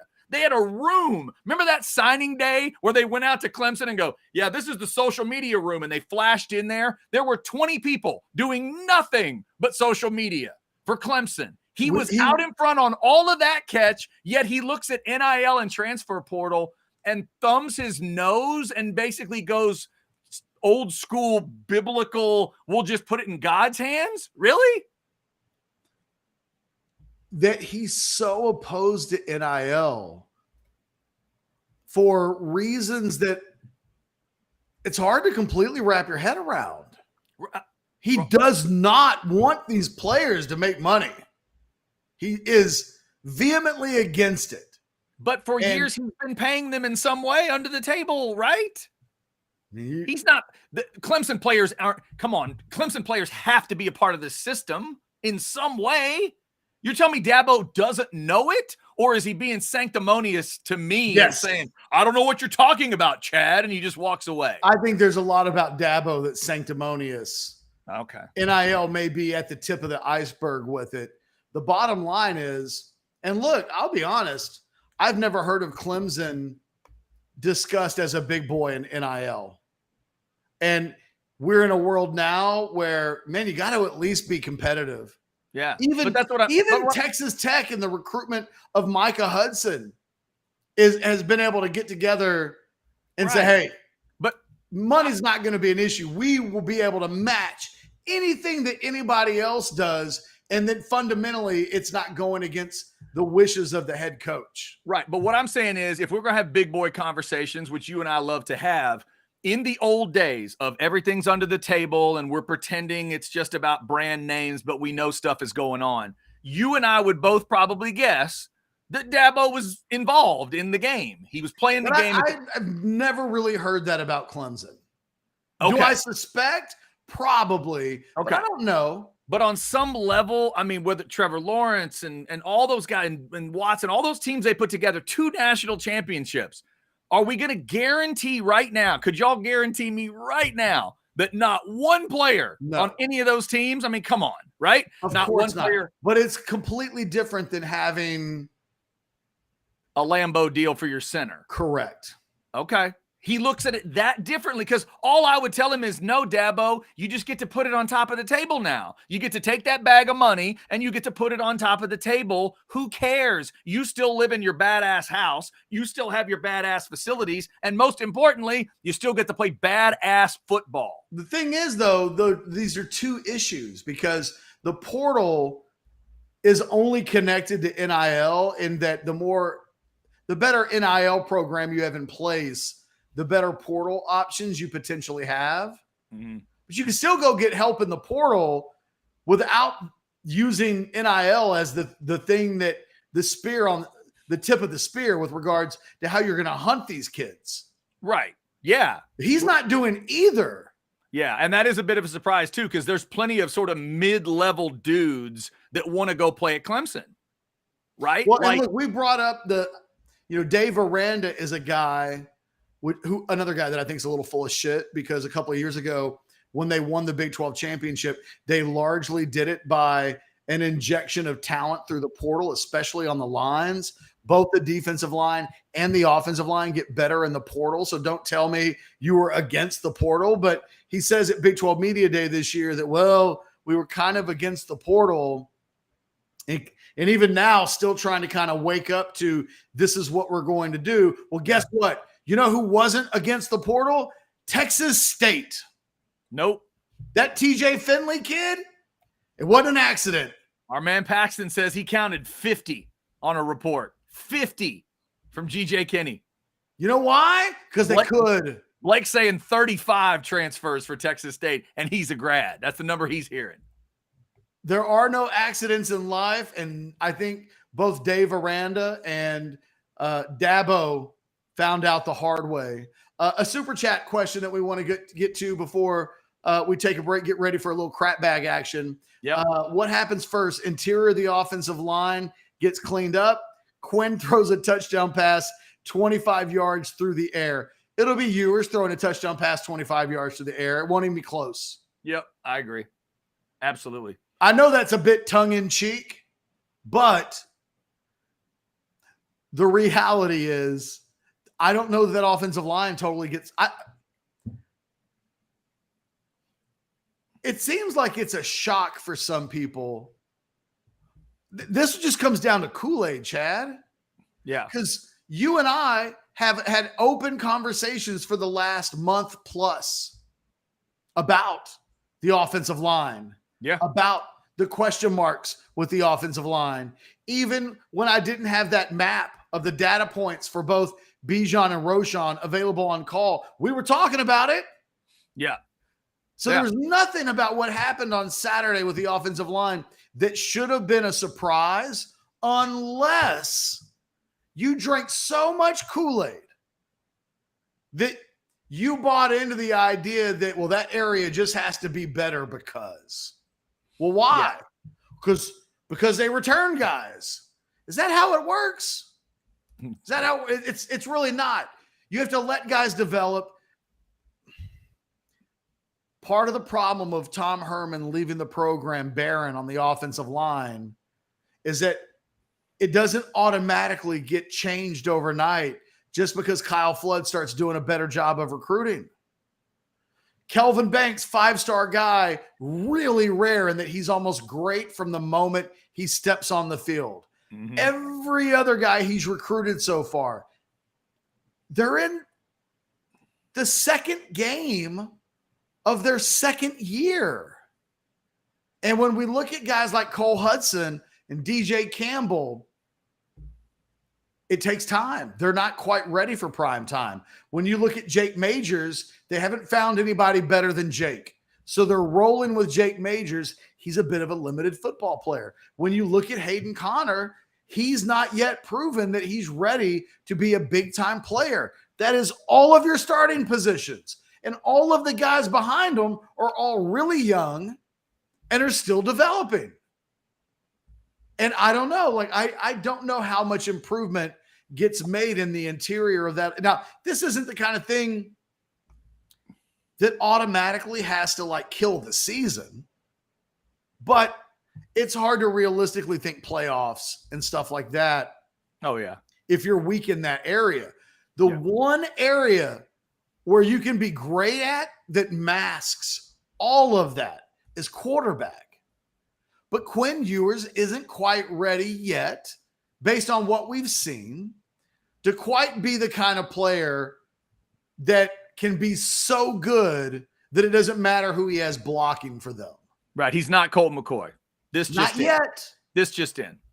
And oh, by the way, people forget, in Colt McCoy's third season at Texas, redshirt, he has a really good redshirt freshman year, but there were a lot of people that felt like that was smoke and mirrors, and that got backed up in 2007 when he turned the ball over 20 times in 2007. 18 interceptions. People want to forget that the Colt McCoy of 2008 that you want to build a statue for had to go through the trials. He had to go through the fire of, for Texas, what was a disappointing 10-3 2007. And then kind of the same thing in 2006. He had to go through the injuries. He had to lose those 2 games to A&M. It took some hardships. And you know what? When Colt was going into his 4th year in 2008, at the beginning of that season, there were still question marks. People didn't believe. It wasn't until that Oklahoma game in 2008 that Colt McCoy truly made believers, no questions asked, out of Texas football fans. But that was in the middle of his 4th season on campus. Mm-hmm. We're judge and jury on young guys who are so not in the middle of their 4th seasons. It's just different. It's apples and bananas. And I think everybody's got to understand that. I think they're a year away on the offensive line. It's what I said before the season started. And I definitely don't change my mind after week 1. Yeah, and it's going to be real. It's just a tough thing to try to deal with. I said it yesterday. It's going to be tough to deal with if you had 6 weeks to Bama. You had 5 days yesterday, and it's 4 days today. And how much can that really get better? That's also what Steve Sarkisian's got to figure out. When he's talking about we focus on us, everybody wants to talk about our opponent, and we focus on us. And he's trying to play that mindset, even though he knows this is a very different game. That's fine. But when he just says, well, we got some things we need to clean up. We got some things we need to do. Okay. On the play where your receiver missed a block, an individual block, you could tell me you're addressing that, but is there enough good from that center and guard position that you show up and you block well? Ketch, I thought the chat earlier was interesting to point out. Yeah, last year going into this game, there were people that thought Bama was going to step on Texas. There were people that thought Bama was going to. I thought that. I thought Bama was going to win by multiple scores as well. I was one of them. I don't know how. I can't remember my exact prediction. It wasn't 20-19. I guarantee you that. Or would it ended 22-19? I think was the final. But I didn't think it was going to be that type of ball game. Texas impressed me at the blood and guts level. They blocked and tackled in a way that I was not expecting. And that's what has to happen. And we have seen it. We've seen it from time to time, against Bama. It can happen. It can happen. Things can just come together. You just got to hope it does. If you're a Texas fan, got to see a whole lot more there. If Cole Hudson, and again, the reports are Cole Hudson coming off of an injury may end up being your starting right guard because DJ Campbell is now dealing with a bit of an injury. If that's all true, then we'll just see what it looks like. But it's gotta be good. It's got to be good right away. Paxton, I think the answer is yes.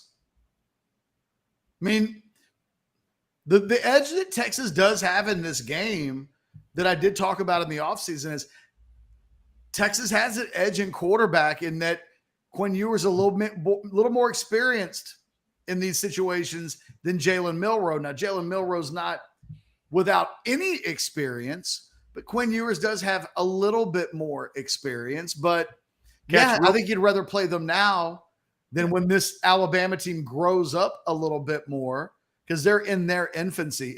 There's no better time to play Alabama.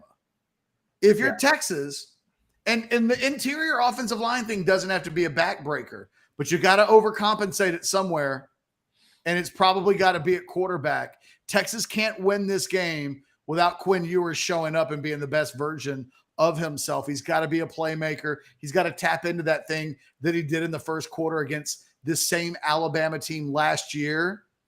We've been waiting for that to happen. We've been waiting to see that Quinn Ewers again. We saw it against Oklahoma. We know it's there. We know it can happen.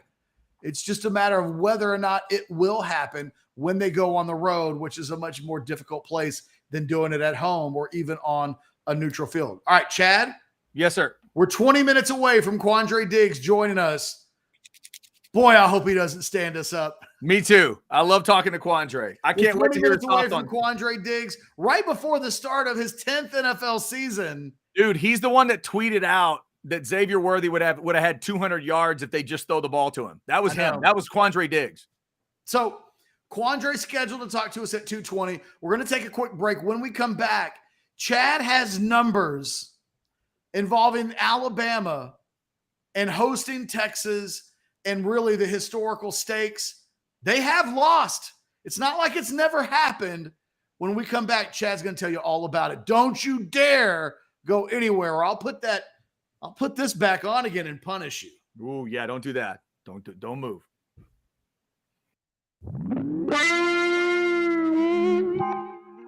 This Orangebloods recruiting flashback takes a look at arguably the most high-profile recruitment in the history of the Texas football program, at least until Arch Manning came along. Yes, I'm talking about former Texas quarterback Chris Sims, who was the nation's #1 ranked prospect when he came out of New Jersey in 1999. Sims took a look around all over the nation early in his recruitment, visiting the likes of Ohio State and Penn State, before eventually setting on his top two. The two UTs, Texas and Tennessee, were his two finalists. After taking an official visit to Austin in the fall of 1998, the Longhorns appeared to be poised to land Sims, which partly helped steer Eli Manning, who also visited Texas in the fall of 1998, to Ole Miss. Yet, when Sims announced his decision on December 15th on the MSG network, he picked the Vols over the Longhorns. Matt Brown later admitted that the Texas coaching staff was shocked by the news. Quote, "I'm proud to be a Vol, and it's a good place for me," Sims said upon his announcement. "I'm a big fan of Coach Fulmer, and I think it fits me right. I feel so relieved, and I can finally get back to being a high schooler and enjoying myself." Yet, the truth of the matter is that Sims wasn't really relieved about the decision, and word got around quickly that he was wavering on his commitment to the Vols almost as soon as he made the announcement. I can remember talking to a Texas source on January 1st of 1999, just before the Longhorns played Mississippi State in the Cotton Bowl, that the Longhorns were going to flip Sims away from Tennessee. A few days following the New Year's Bowl game, Sims called Texas assistant coach Tim Brewster to tell him that he was having second thoughts. Less than 3 weeks later, Sims sat down with his parents, Diana and Phil, you might have heard of him, to reevaluate the decision. The next day, he called Tennessee head coach Phil Fulmer to deliver the news. Sims said, quote, "The hardest thing I ever did in my life. The first thing he said to me was, 'Chris, I'm down here in Alabama recruiting you the best receiver in the country,'" end quote. One day later, Sims made things official by flipping his commitment to the Longhorns, which helped cement a #1 overall recruiting class for Brown and his coaching staff. It proved to be a game changer for the Longhorns, as evidenced by the commitment of the big three wide receivers in the following recruiting class: B.J. Johnson, Roy Williams, and Sloan Thomas, as well as paving the way for Cedric Benson's commitment to the Longhorns in the 2001 recruiting class. Ultimately, it was one of the great recruiting moments in the history of the Texas football program.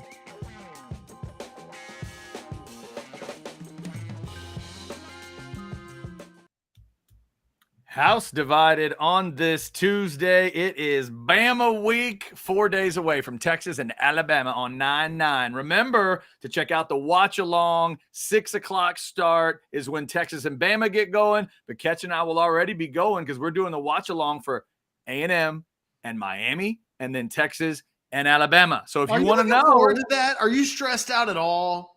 Oh no, I'm there's a normal amount of stress. Trust me, when kickoff is happening, and it'll be a little stressful, but it's going to be so much fun because I want to see, it's really going to be the truth for Texas. I don't know if it's going to be as much truth for A&M, but both have just huge moments here.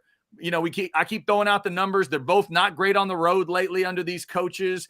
Big opportunity for Jimbo and Sark to shut some people up like me to keep throwing these stats at them. Let's see them go get big wins, man. I've been looking forward to this weekend for so long to see if these teams can step up. I've said both are winning 9 games.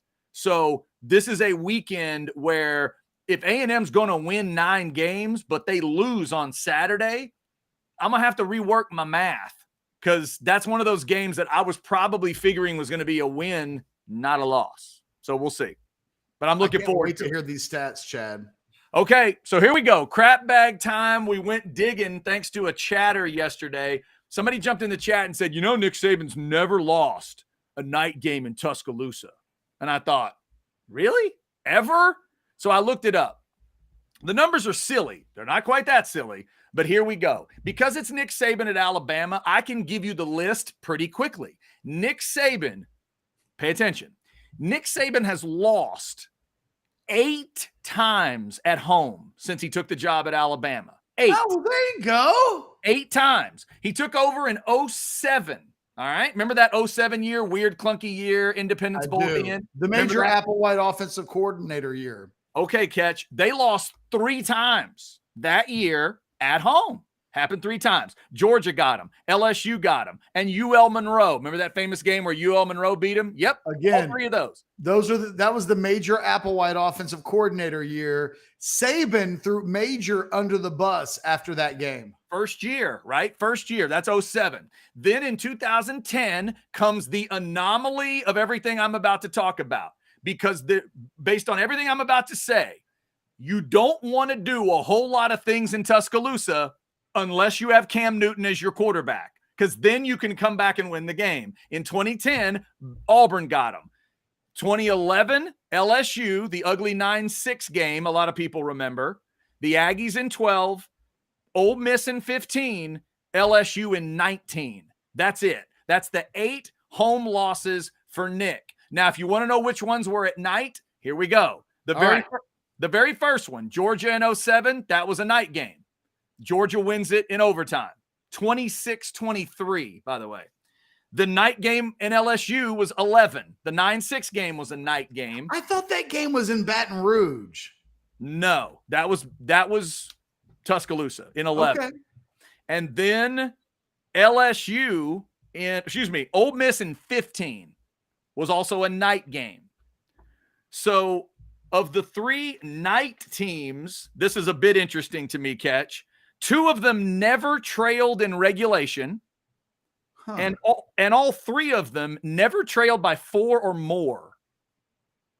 Okay, well, that makes sense. All right. So there's a lot of basics here that you want to have in a football game, but you need extra basics when you're dealing with Nick Saban. And by the way, for all you that are saying Texas by double digits, Texas by 2 touchdowns, here are the margins of victory in these 8 games.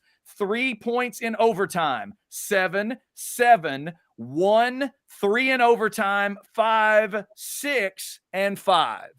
Nobody's ever just gone in there and kicked their ass. No one has forget about 10. No one's ever beaten Nick Saban at home by 8 or more.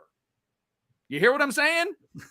8 or more. No one's ever beaten him by 2 scores, period, at home. It has not happened. At night, in the day, it doesn't matter. All right? So when you look at the trends of these teams, here's some things to think about. Of the 8 teams that have done it, 4 of them scored first. And all those teams never trailed in regulation play. The other 4 teams, they stayed within 1 score. I also look, Ketch, at the score at the end of the first, second, and third quarters. 10 of those 12 teams at the finish of quarters were within 1 score. Those other teams. You cannot get down to them. It can't happen. You're done if you get down. 5 of the 8 teams that beat them won the running battle. Is it critical? No, but it can be important. LSU, by the way, 41 carries in 2011.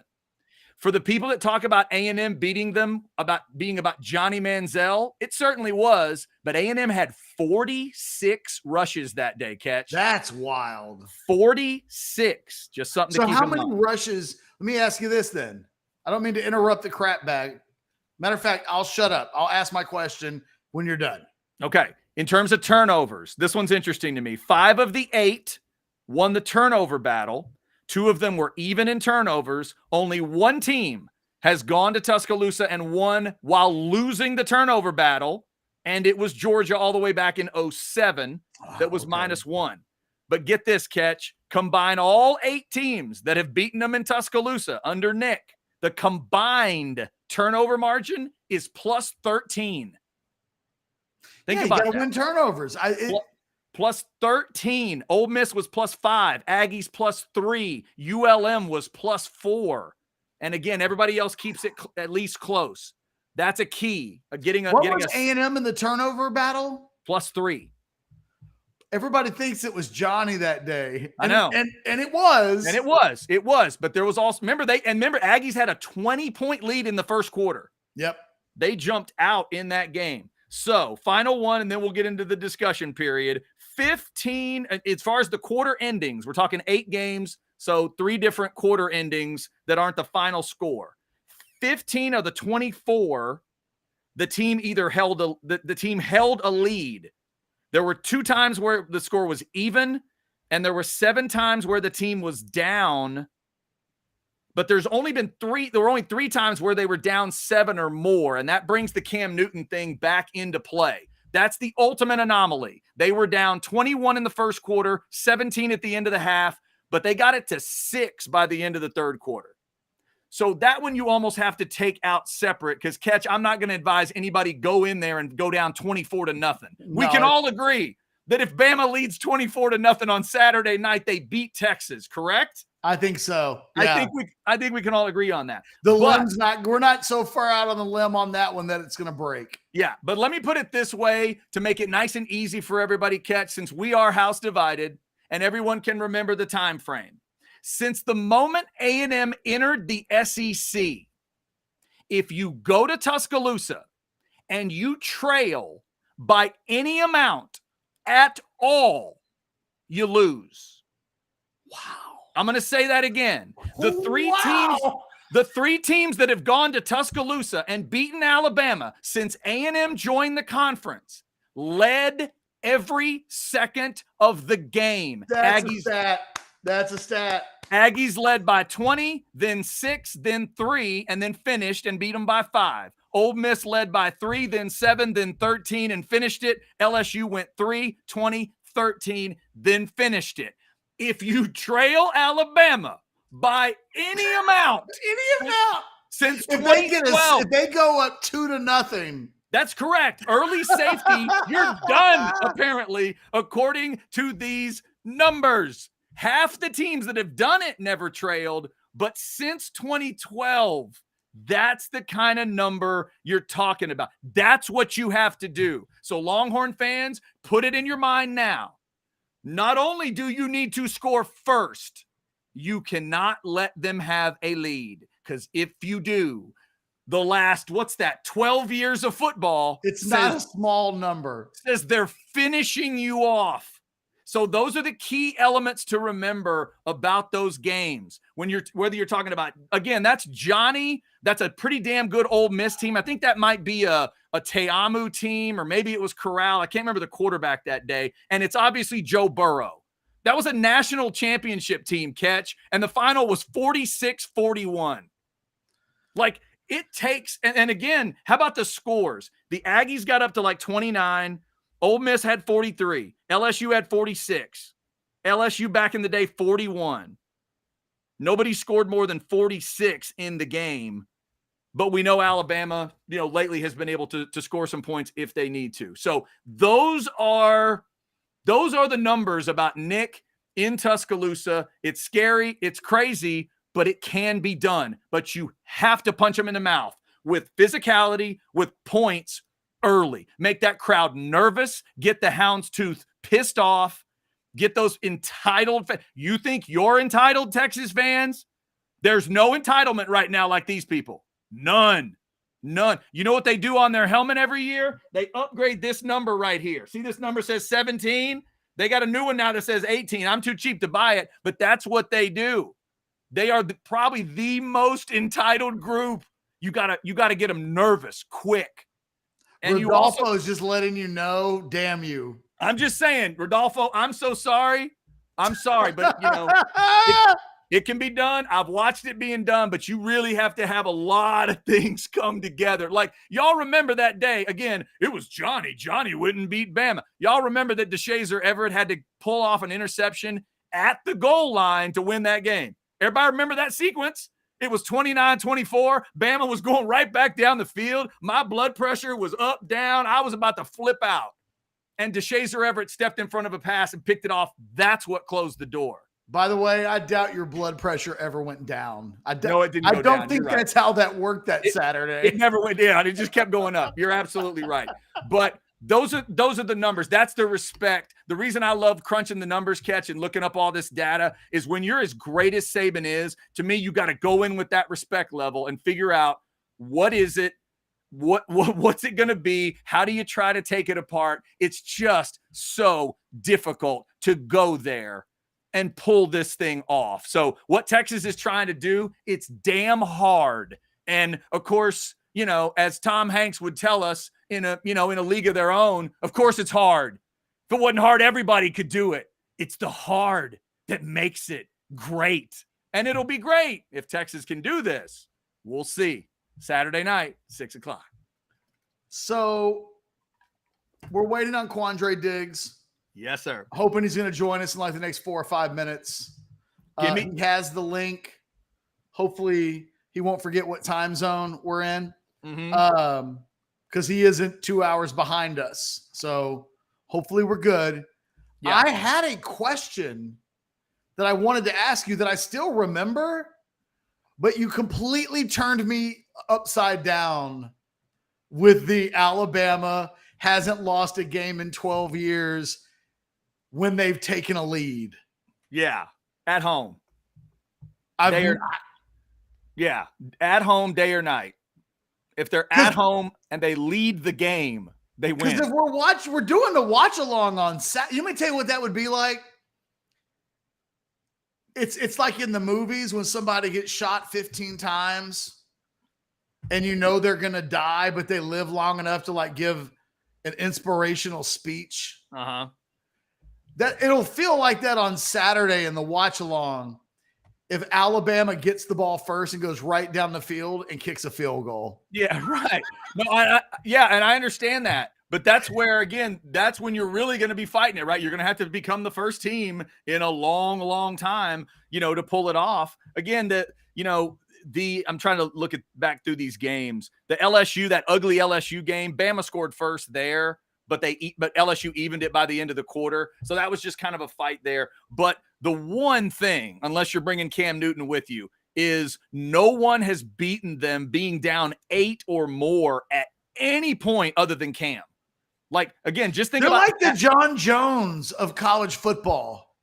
Who's that? Who, Bama? Bama. Yeah, right. No, it's oppressive and it sits on you. I mean, again, I'm a guy that watched my team. What was that score when I think they hung a 59-0 on the Aggies one year? Like, oh my God. You get there and you're starting to watch that game. I say get there. I'm watching it on TV. I haven't been to Tuscaloosa, but you just have this feeling of, okay, let's just see if we can, it's 14-0. Damn, and it's done. And then they start wearing on you. But again, if you think about those games, there you go, Chris, somebody's got to do it. But I think the early scores Catch has been blinking at me anyway. Let's go back for Texas and Texas A&M. Remember the year they both beat Nebraska? Remember 98? Yes. When they both got Nebraska, and then Texas got them at home the next year. Early scores to me were so critical. I can still see Chris Taylor for A&M going in the end zone, making it 7-0. It made me believe. I didn't believe it till that moment. I'm like, oh my God. And then that momentum can start. So that's what's critical. In 2012, I picked Bama to win that game. I didn't pick Johnny and those guys to beat Bama. I thought Bama was going to win. And then it was 20-0. And I thought, oh, well, maybe we got a shot here. And eventually they barely got it done. So, and I understand that text that chat just came in on the Specs chat line. I get it. Makes you a little more nervous. I'm not doing it to make you nervous. I'm doing it to make you understand what they're facing. You made me a little nervous because I'm telling you, if we're watching the game on Saturday and A&M goes up by a point, I'm going to be like, oh, hell, here we go now. Right. No, that's stats in play. I know that, but that's that extra key of don't miss the beginning of this game. Make sure you got your popcorn ready, and that's for Sark and everybody. You got to hit them. You have to hit them. You have to hit them quick. And Catch, the answer to that question earlier, hey, Truth Serum Sark, if you win the toss, you don't even think about it. You don't even start to think. You grab your captain and you say, if we win this toss, you say ball about as loud as you can say it. Otherwise, we'll do that into the field. Don't you dare think about deferring. We want the ball. I would take the ball. When the last time A&M beat Bama at Kyle Field, they started with the football. They ran right down Alabama's throat, and they scored, and it balanced everything out for the rest of the game. It established an attitude. That's what Texas has to do. I'd take the ball. I'd take my shot. I'd run a couple times, and then I probably would try that deep ball like Sark wants to, because ultimately, if they don't hit it, they lose anyway. I'd take my shots, be aggressive, come out early. Don't wait. Don't wait. All right, speaking of not waiting, I just tweeted the man, the myth, the legend, Uh-oh. the best Texas football player in the NFL right now, the man with the best nickname, Quandre the Giant. That's a good Quandre Diggs, Texas X, joins the show now. I don't know if you know this, Chad. He's got an NFL game coming up this week. So he's good to give us some time. I know there's a lot of stuff going on, but Quandre, it is Texas Alabama week. So we were going to get you on to talk some football. This is the week to do it. Welcome, my man. How you guys doing, man? I'm happy to be a part of it. Man, we're glad to have you, Quandre. I know it's an exciting week for you on so many levels. Thank you so much for giving us a little time as you're prepping for an NFL game. By the way, Rams at Seahawks is a 3:25 kick Central Time on Sunday if you want to check out Quandre and the Seahawks. And real quick, Quandre, Chad and I were talking about this. You are officially in your 5th year in Seattle, which means you've now spent 5 years in Seattle and 5 years in Detroit. You're a grizzled NFL vet at this point. But I wanted to ask, do you feel like one more than the other? Like if you were going into Cooperstown and you had to pick one hat, are you at a point now where it's definitely the Seahawks, or is it a tie? Like where are we right now when we think of you? Man, that's tough because you gave me an extra half a year or so, Ketch, because I was 4.5 in Detroit, and I'll be 4.5 here. Okay. So, okay. It'll be 4.5 years, so that'll put me at 9. But I mean, honestly, I've had I always appreciate Detroit. Always grateful for those guys for drafting me and making me, making my dreams come true. But I've had all my success as a Seahawk. You feel me? I've been here about to be 4.5 years after this year, and hopefully it'll be 4 Pro Bowls straight. So for me, bro, I would have to be a Seahawk through and through, just because of I've built my I've lived here with my family. I've had all my success here, and they've embraced me just like they did in Detroit. But I've had all my success here. Yeah. Quandre, there's a lot of talk about in the NFL about certain places being special environments. You got to play in some really special environments, obviously in college, whether it was big games at DKR, the classic, Dallas matchup, Texas OU. Talk to me about that Seattle crowd. I've never gotten to go to a game live, but every time I see it on TV, it just washes over my screen. Talk about that crew and how crazy they get for you guys. It's one of one. It's literally one of one. I mean, it's literally nothing I've ever imagined, even like in college, like you play at these places, you play against A&M and you play against Oklahoma, and, all those things had a different feels, but, in Lumen, it's just a different environment. It was so loud last year when we played Denver, and of course it was going to be loud. We played Denver, but yeah, it was so loud that you could see like the sound waves on the field. And it was just like, Jesus, I couldn't hear our Mike linebacker. I felt bad because it was our Mike linebacker's first game without Bobby being there.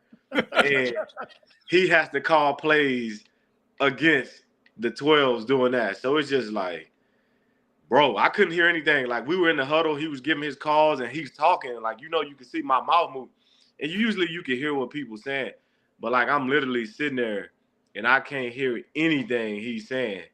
And I'm just like, it's gonna be a long day, and it's gonna be tough. But you got used to it. It was our first game. We got used to it, and after that, we were fine. But it's like no other.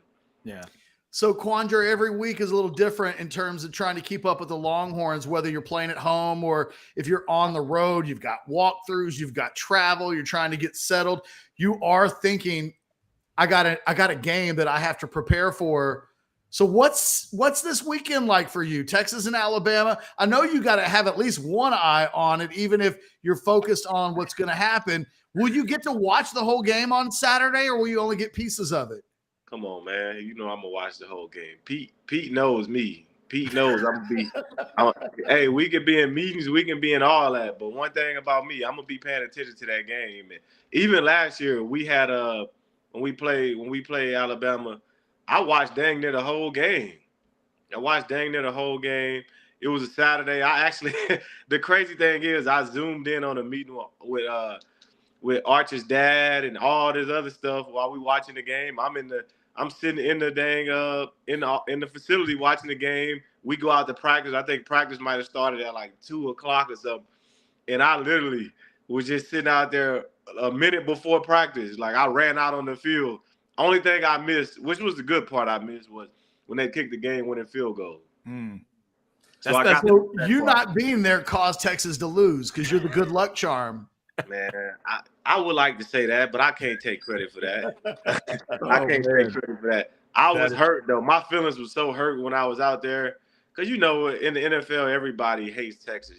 Everybody hates Texas, mostly because guys didn't get offered to Texas, and they decided not to go to Texas. So I always just kind of laugh at the idea when people hate on Texas, because it's just, hey, if you want to be a Longhorn, maybe you should have played a little bit better in high school and got some of these offers.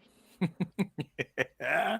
Quandre Diggs joining us here on the show. So, Quandre, give me your thoughts on this week going into Bama. We saw you tweeting a little bit during the Rice game. I know you were engaged in that one. What'd you think of your Longhorns, and what do you think of the shot they got in Tuscaloosa?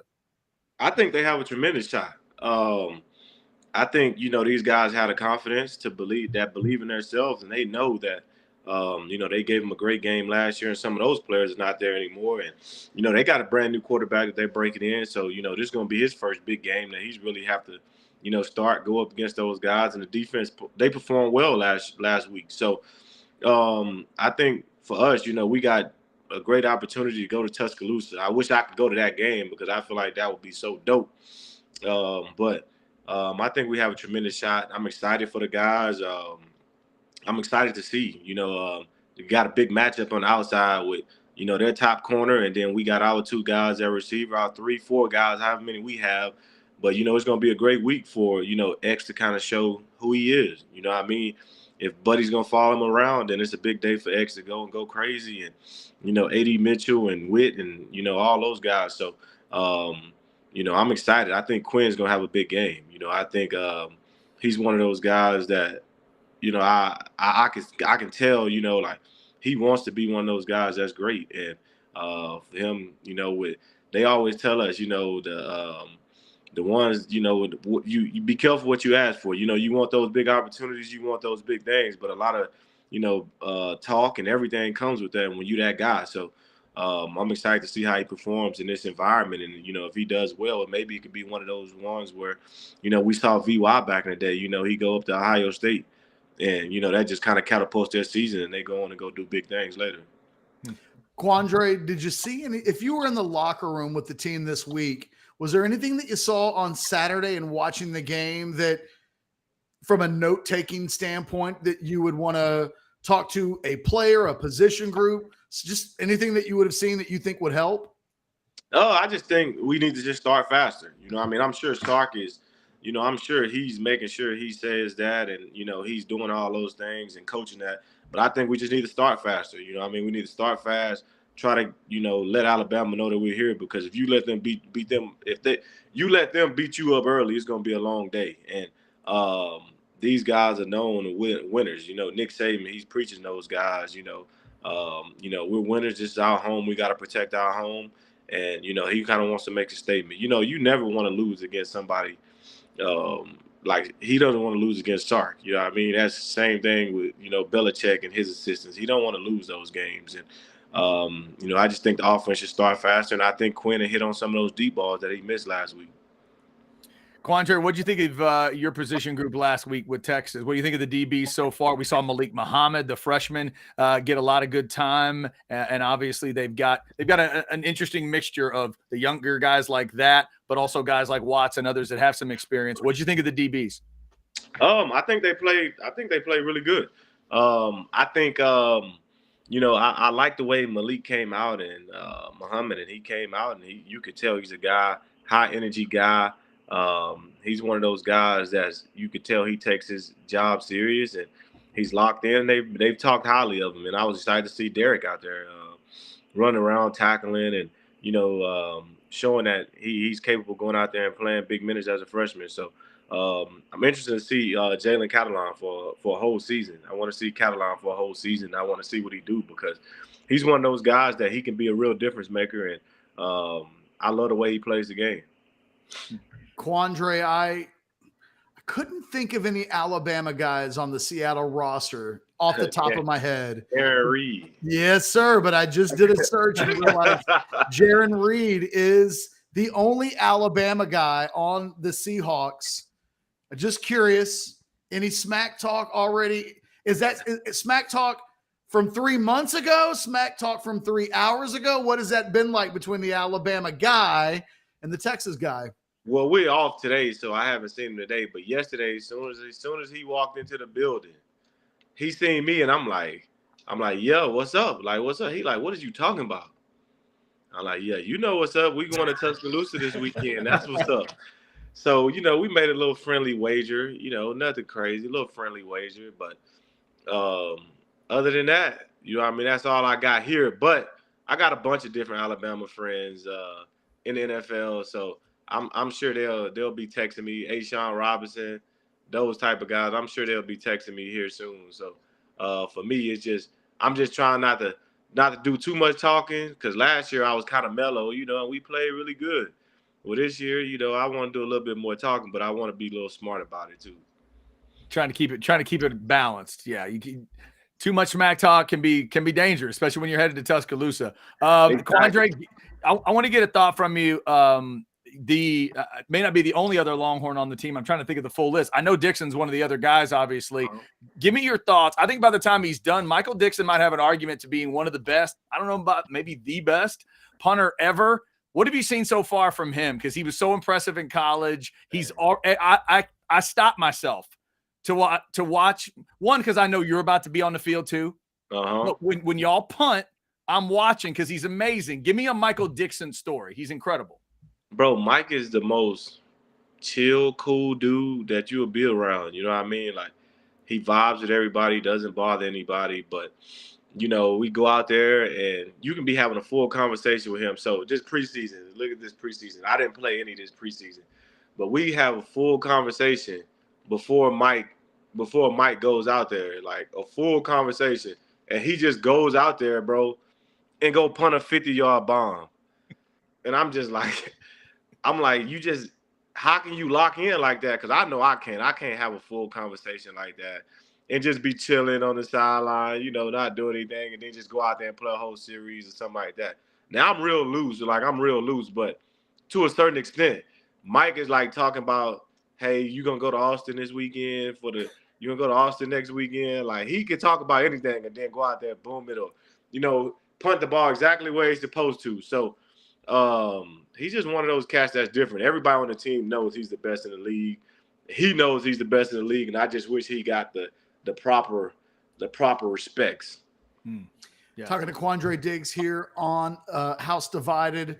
Go ahead and get your questions in. Maybe we'll take a couple of questions in the Specs chat line. If you super chat them in, you may cut right to middle of the pack, or to the top of the pack, I should say. Quandre, I wanted to ask you, I was thinking about the young guys, Malik Muhammad, Derek Williams, and I was thinking about you as a young guy and what, if anybody could relate to what it means to be young and on the field and the expectations of being good right away. When you were young like that, was there any nerves at all? Like, if you were a true freshman and your second game was in Tuscaloosa, would that have hit you at all? Or were you able to come in and play loose and never quite feel what it means to be in that type of atmosphere and have it get to you at all? I think for me, it was a little different. You know what I mean? I came in with the expectations of, I want to play and I want to play now. And I also had the expectations of being Quinn Jeremy's little brother. So everybody kind of wants to see, how we're going to hold up. How am I going to hold up? Me and Shipley. And what the cool part for me is I had Ship to kind of bounce ideas off of, because he kind of went through the same thing. He's a legend. His brother's a legend. So for us, it was a little bit different. But I was just telling some of my teammates this the other day. We were talking about a real interesting story of like how you young, and sometimes you just don't know what you don't know. You know what I mean? You just excited to go out there and play. You know what I mean? You just like, I'm gonna go out there and play, and I'm gonna do it just like it's high school. You know what I mean? Like, you don't think of, what stakes. I remember going out there. Heck, we playing against Ryan Broyles and those guys, and I don't even think of it. I'm just like, I'm just going out there to go play. You know what I mean? Like, I'm just going to go play football just like I did in high school. But it's not till you get into the moment till you really realize what's really going on. You know what I mean? Like, you have an opportunity to play against guys that's going to be in the NFL in the next year or so. And you playing against guys, Landry Jones, guys that were up for Heisman's and things like that. So for me, those big games were a little different because you try to approach them the same, but they're a little bit different when you actually get your feet settled and you get 10 toes down. But I think these guys will be fine. I think, recruiting these guys, they understood, the type of games they was going to have to play. And they better get used to it, because going to the SEC is going to be big games every week. So it ain't nothing to run from now. Quandre, a couple of questions in the chat. This one's kind of a random one. No, there's another one I'm going to get to in a second that's really random. But Brad wants to know, who's this team's Quandre Diggs? That's a good question. And, that's a question that I would like to ask, like ask a Wit or X or, because I've been around those guys. Those guys were up there, Jade. Those guys were up there when I was rehabbing. And those guys kept me, they kept me in it. They kept me, understanding exactly what was going on. But, a guy that's really like sneaky, sneaky, but everybody respects and, he can say something and people understand it was Wit. I think Wit can hold people accountable. And, he can always, just kind of say what he feels and people going to respect it because not just because of who he is, but, the trials and tribulations he's been through with his injuries, the work that he continues to put in every day. And I would go in there and he's riding a Peloton after they already worked out that morning. It was, so he has that respect around the room, which I think is cool. Chad wants to know, this is the one that I like. How much crap do Mariners fans talk, especially since you're from the Houston area? The crazy thing is when the Astros win, I try not to say anything. Only tweet I think I said something was when we won the World Series last year. And that's probably the only thing that I said because it's a rivalry out here, and I got to be careful because I want my Seattle fans to love me. I don't want them to, be mad at me about the Mariners, and I love the Mariners. The Mariners, they always come to games, and we go to games, and we get to throw our first pitches. So you always want to keep it cordial. It's good. And That's Paxton good. says before you go, and Chad, I'll let you ask anything you want to follow up on this, but wanted to knock out some from the Specs chat line. Give us a score prediction for Saturday.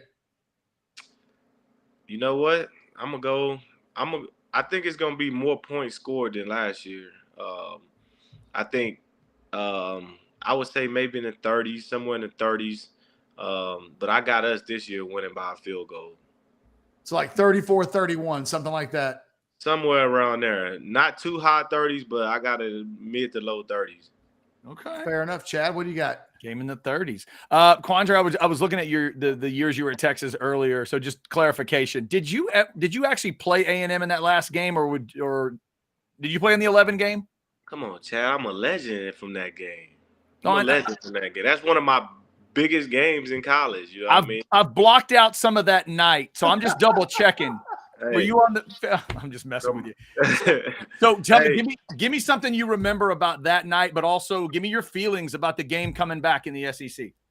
Man, it's one of those games that, as a kid, I grew up watching. You know what I mean? I've always was at that game. I remember going to Kyle Field when I was a young kid, going to watch the game. I remember that I was at the game when Ricky broke the record. You know what I mean? I was at that game as a kid, sitting in the stands. So for me, I think that game meant a little bit more to me, just because of the fact of you know what I mean, A&M. I never grew up an A&M fan. I remember their coaches recruiting me, and I told them I could never see myself wearing maroon and running out that tunnel. And that was the last thing that said. And then to go out there and have the performance that I had, and, as a freshman, 18 years old, I went out there and, had a 80-some yard kickoff return, an interception, 2 pass breakups. So it was a big night for me. My friends that all went to A&M were there. They all there. So all, my town it's a Texas town, but it's more of an A&M town. So all my people that I went to high school with were there, and they were just, they were cheering for me, but they wanted us to lose. And that game will always be memorable for me because it was the last one so far. And I'm excited for it to come back. I still had a bragging rights every day. So I still talk trash to all my Texas A&M people, about me being in that game. And making something happen, making some big stuff happen in that game. So I always cherish that moment. I can't wait for it to be back. Yeah, and for the record, I was just messing with you. I was there that night, and every time I think of that game, you're one of the things that pops in my head. I'm like, man, if Quandre Diggs had just not been there, the Aggies might have had a lot better shot. You were unbelievable that night, man. I'm just so glad it's coming back. It's my favorite college football game, and I can't wait to see it again. It's going to be so much fun.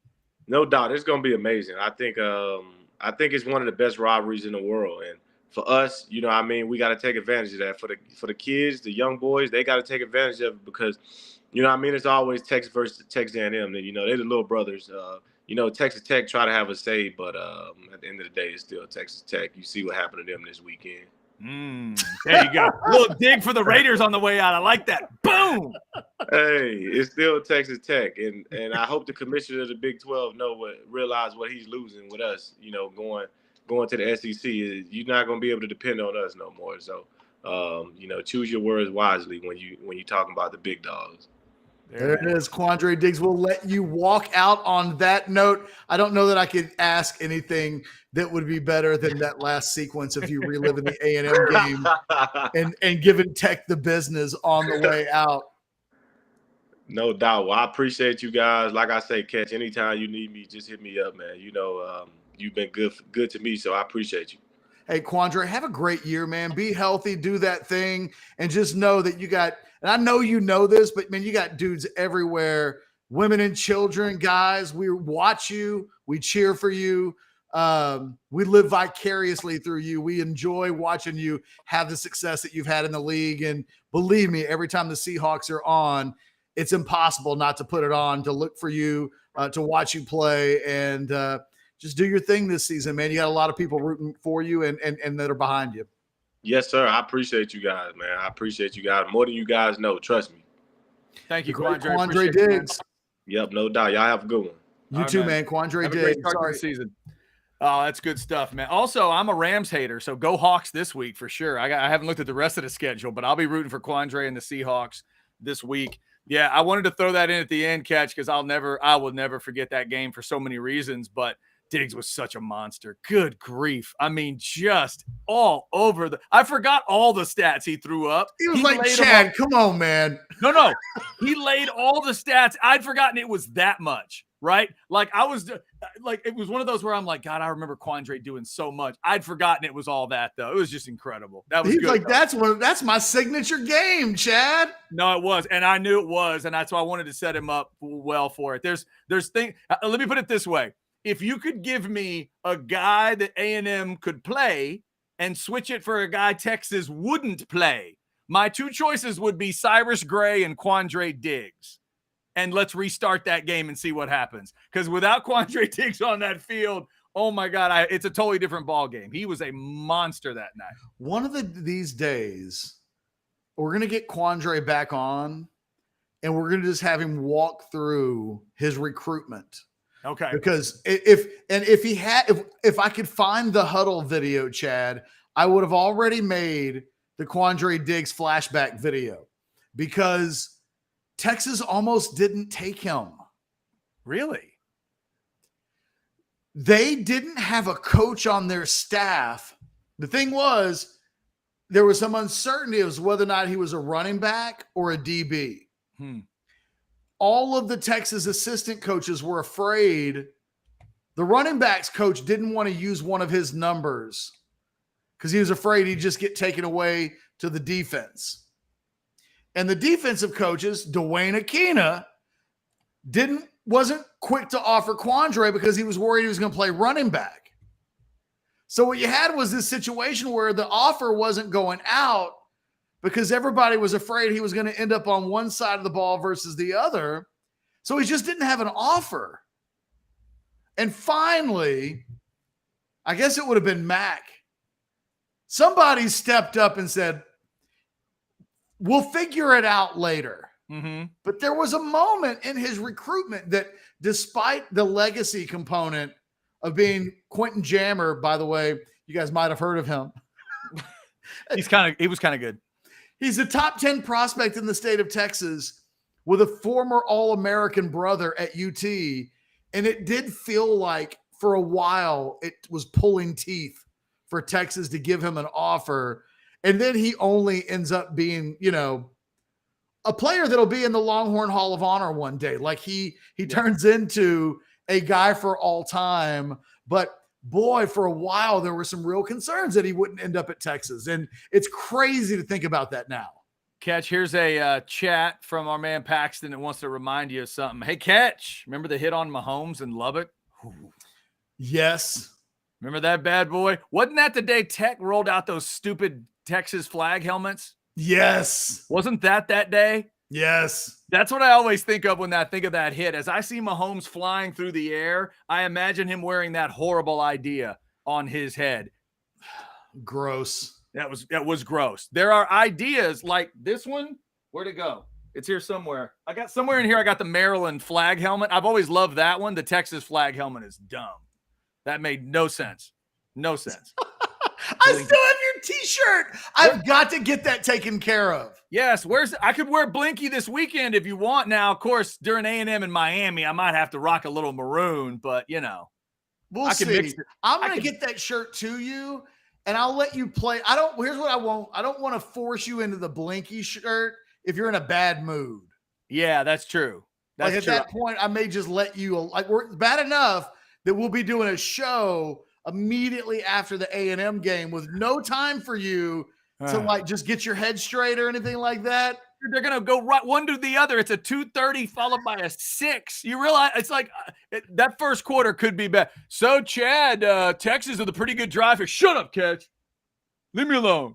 The beginning of the watch along before the new rule changes might have had those two games crisscrossing. So you might have been a watch along for the Aggies and I would be watch along for Texas and it would be both at the same time. Yeah, right. That's what's going to be weird about it. I hadn't even asked the question. Do we stop the first watch along to start the second one, or is it just going to be one long run? We'll do two. Do two different ones? Yeah. I mean, we'll have to break them up for sure. So yes. Okay, two different ones. So that means I might be finishing up the A&M Miami game while you're starting the Texas Alabama game? No, I think there's a hard out on A&M. A hard out? What do you mean a hard out? You're saying I can't? What?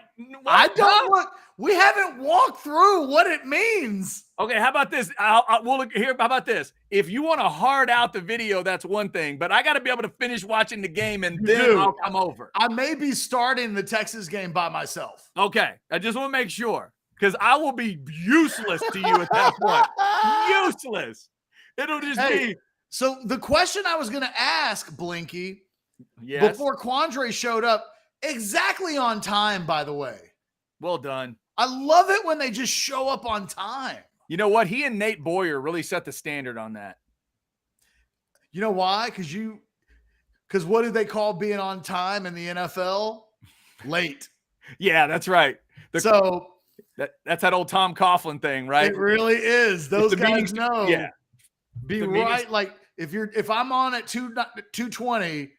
At the end of the 2:19 minute, I click in. Yeah. The question I was going to ask you before you dropped that ridiculous Bama's not lost a game in 12 years at home when they've ever taken a lead, before that gross stat came about, the running stat popped into my head.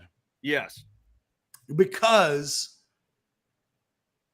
it's not been, you talked about it, even when the Aggies won that game in 2012, they ran the ball, you said 46 times? 46 times, which surprised even me. I watched that game. I did not recall it being that much. Now, I bet like 10 of those were probably Manziel. I would guess. I'll pull it up for you as we're talking. So those somewhat skew the numbers because our brain tells us those were pass plays that just end up counting as runs. Right. What do we think the run game number for Texas is on Saturday? In terms of the carry number. Yeah. Yeah, that's, I can't see them hitting it 30 times. By the way, the answer to your question is 18 carries for Manziel. Yeah, okay. 18 for Manziel, 14 for Ben Molina. Christian Michael had 12. That's how you get to 46. So even that number was, but you know what? They still count as runs. I mean, Ewers could do that in theory. He's not going to. Right. So how many rush attempts will we see from Texas? How many will we see, and how many do we think they need? Oh, that's okay. My gut is 25 for the first part. What we'll see is about 25. What they need for me is like 35.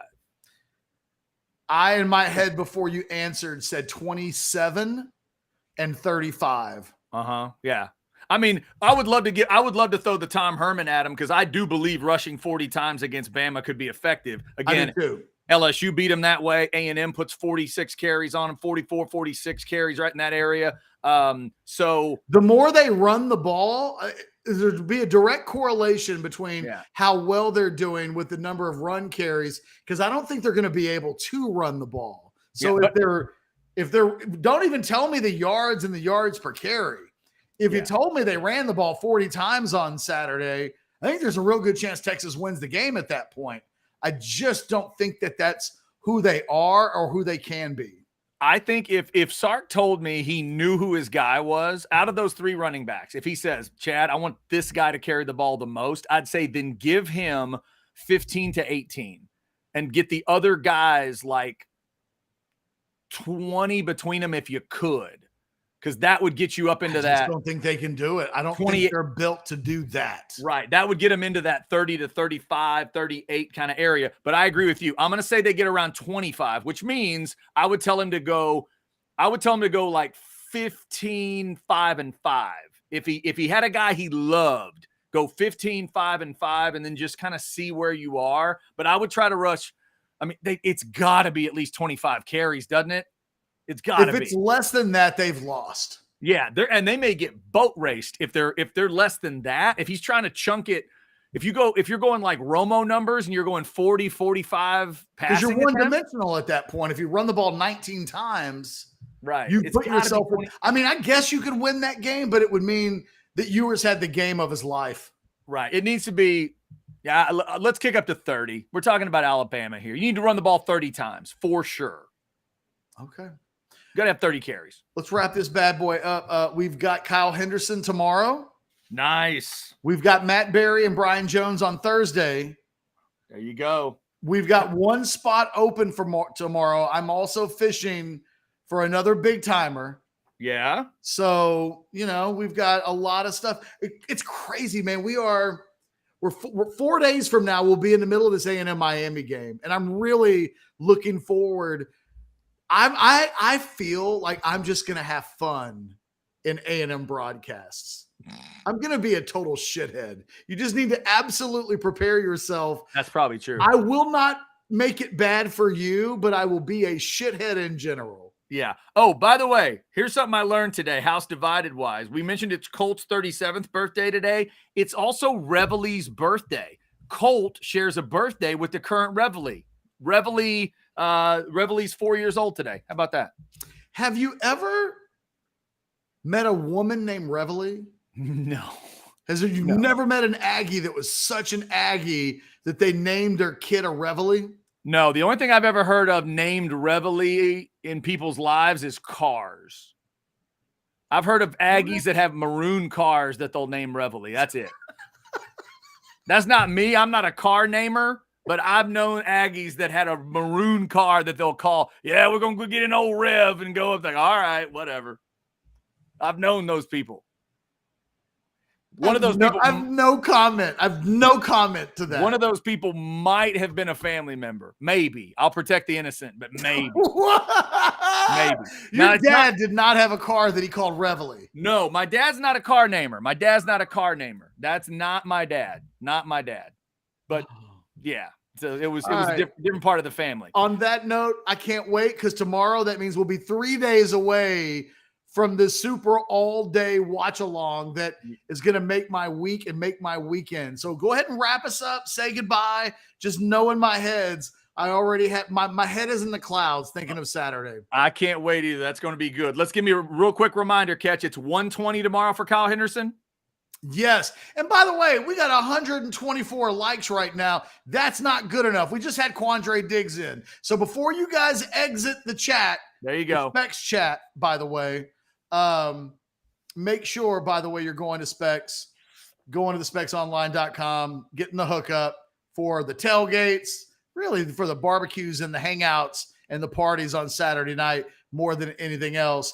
They are 4-time National Retailers of the Year, and they are a Texas legacy. 62 years they've been doing the damn thing. Spirits, beer, wine, food, you name it. Let Specs take care of your Alabama, Texas watch party on Saturday. There you go. Kyle Henderson coming up tomorrow. Some good Bama truth from that side of things tomorrow. Finding out the very latest from Bama. Coming up here at 3:30, it's Football with Friends with Alex Dunlap. Enjoy that. Keep it right here on Orangebloods Live. And thanks to everybody for all the support. Thanks to Blake, the super producer, for helping us out today. Thanks to Quandre Diggs. That was awesome. He's getting ready for an NFL game, and he still gave us time. Thanks to Jeff Ketchum, of course. And thanks to all of you. Until tomorrow at noon.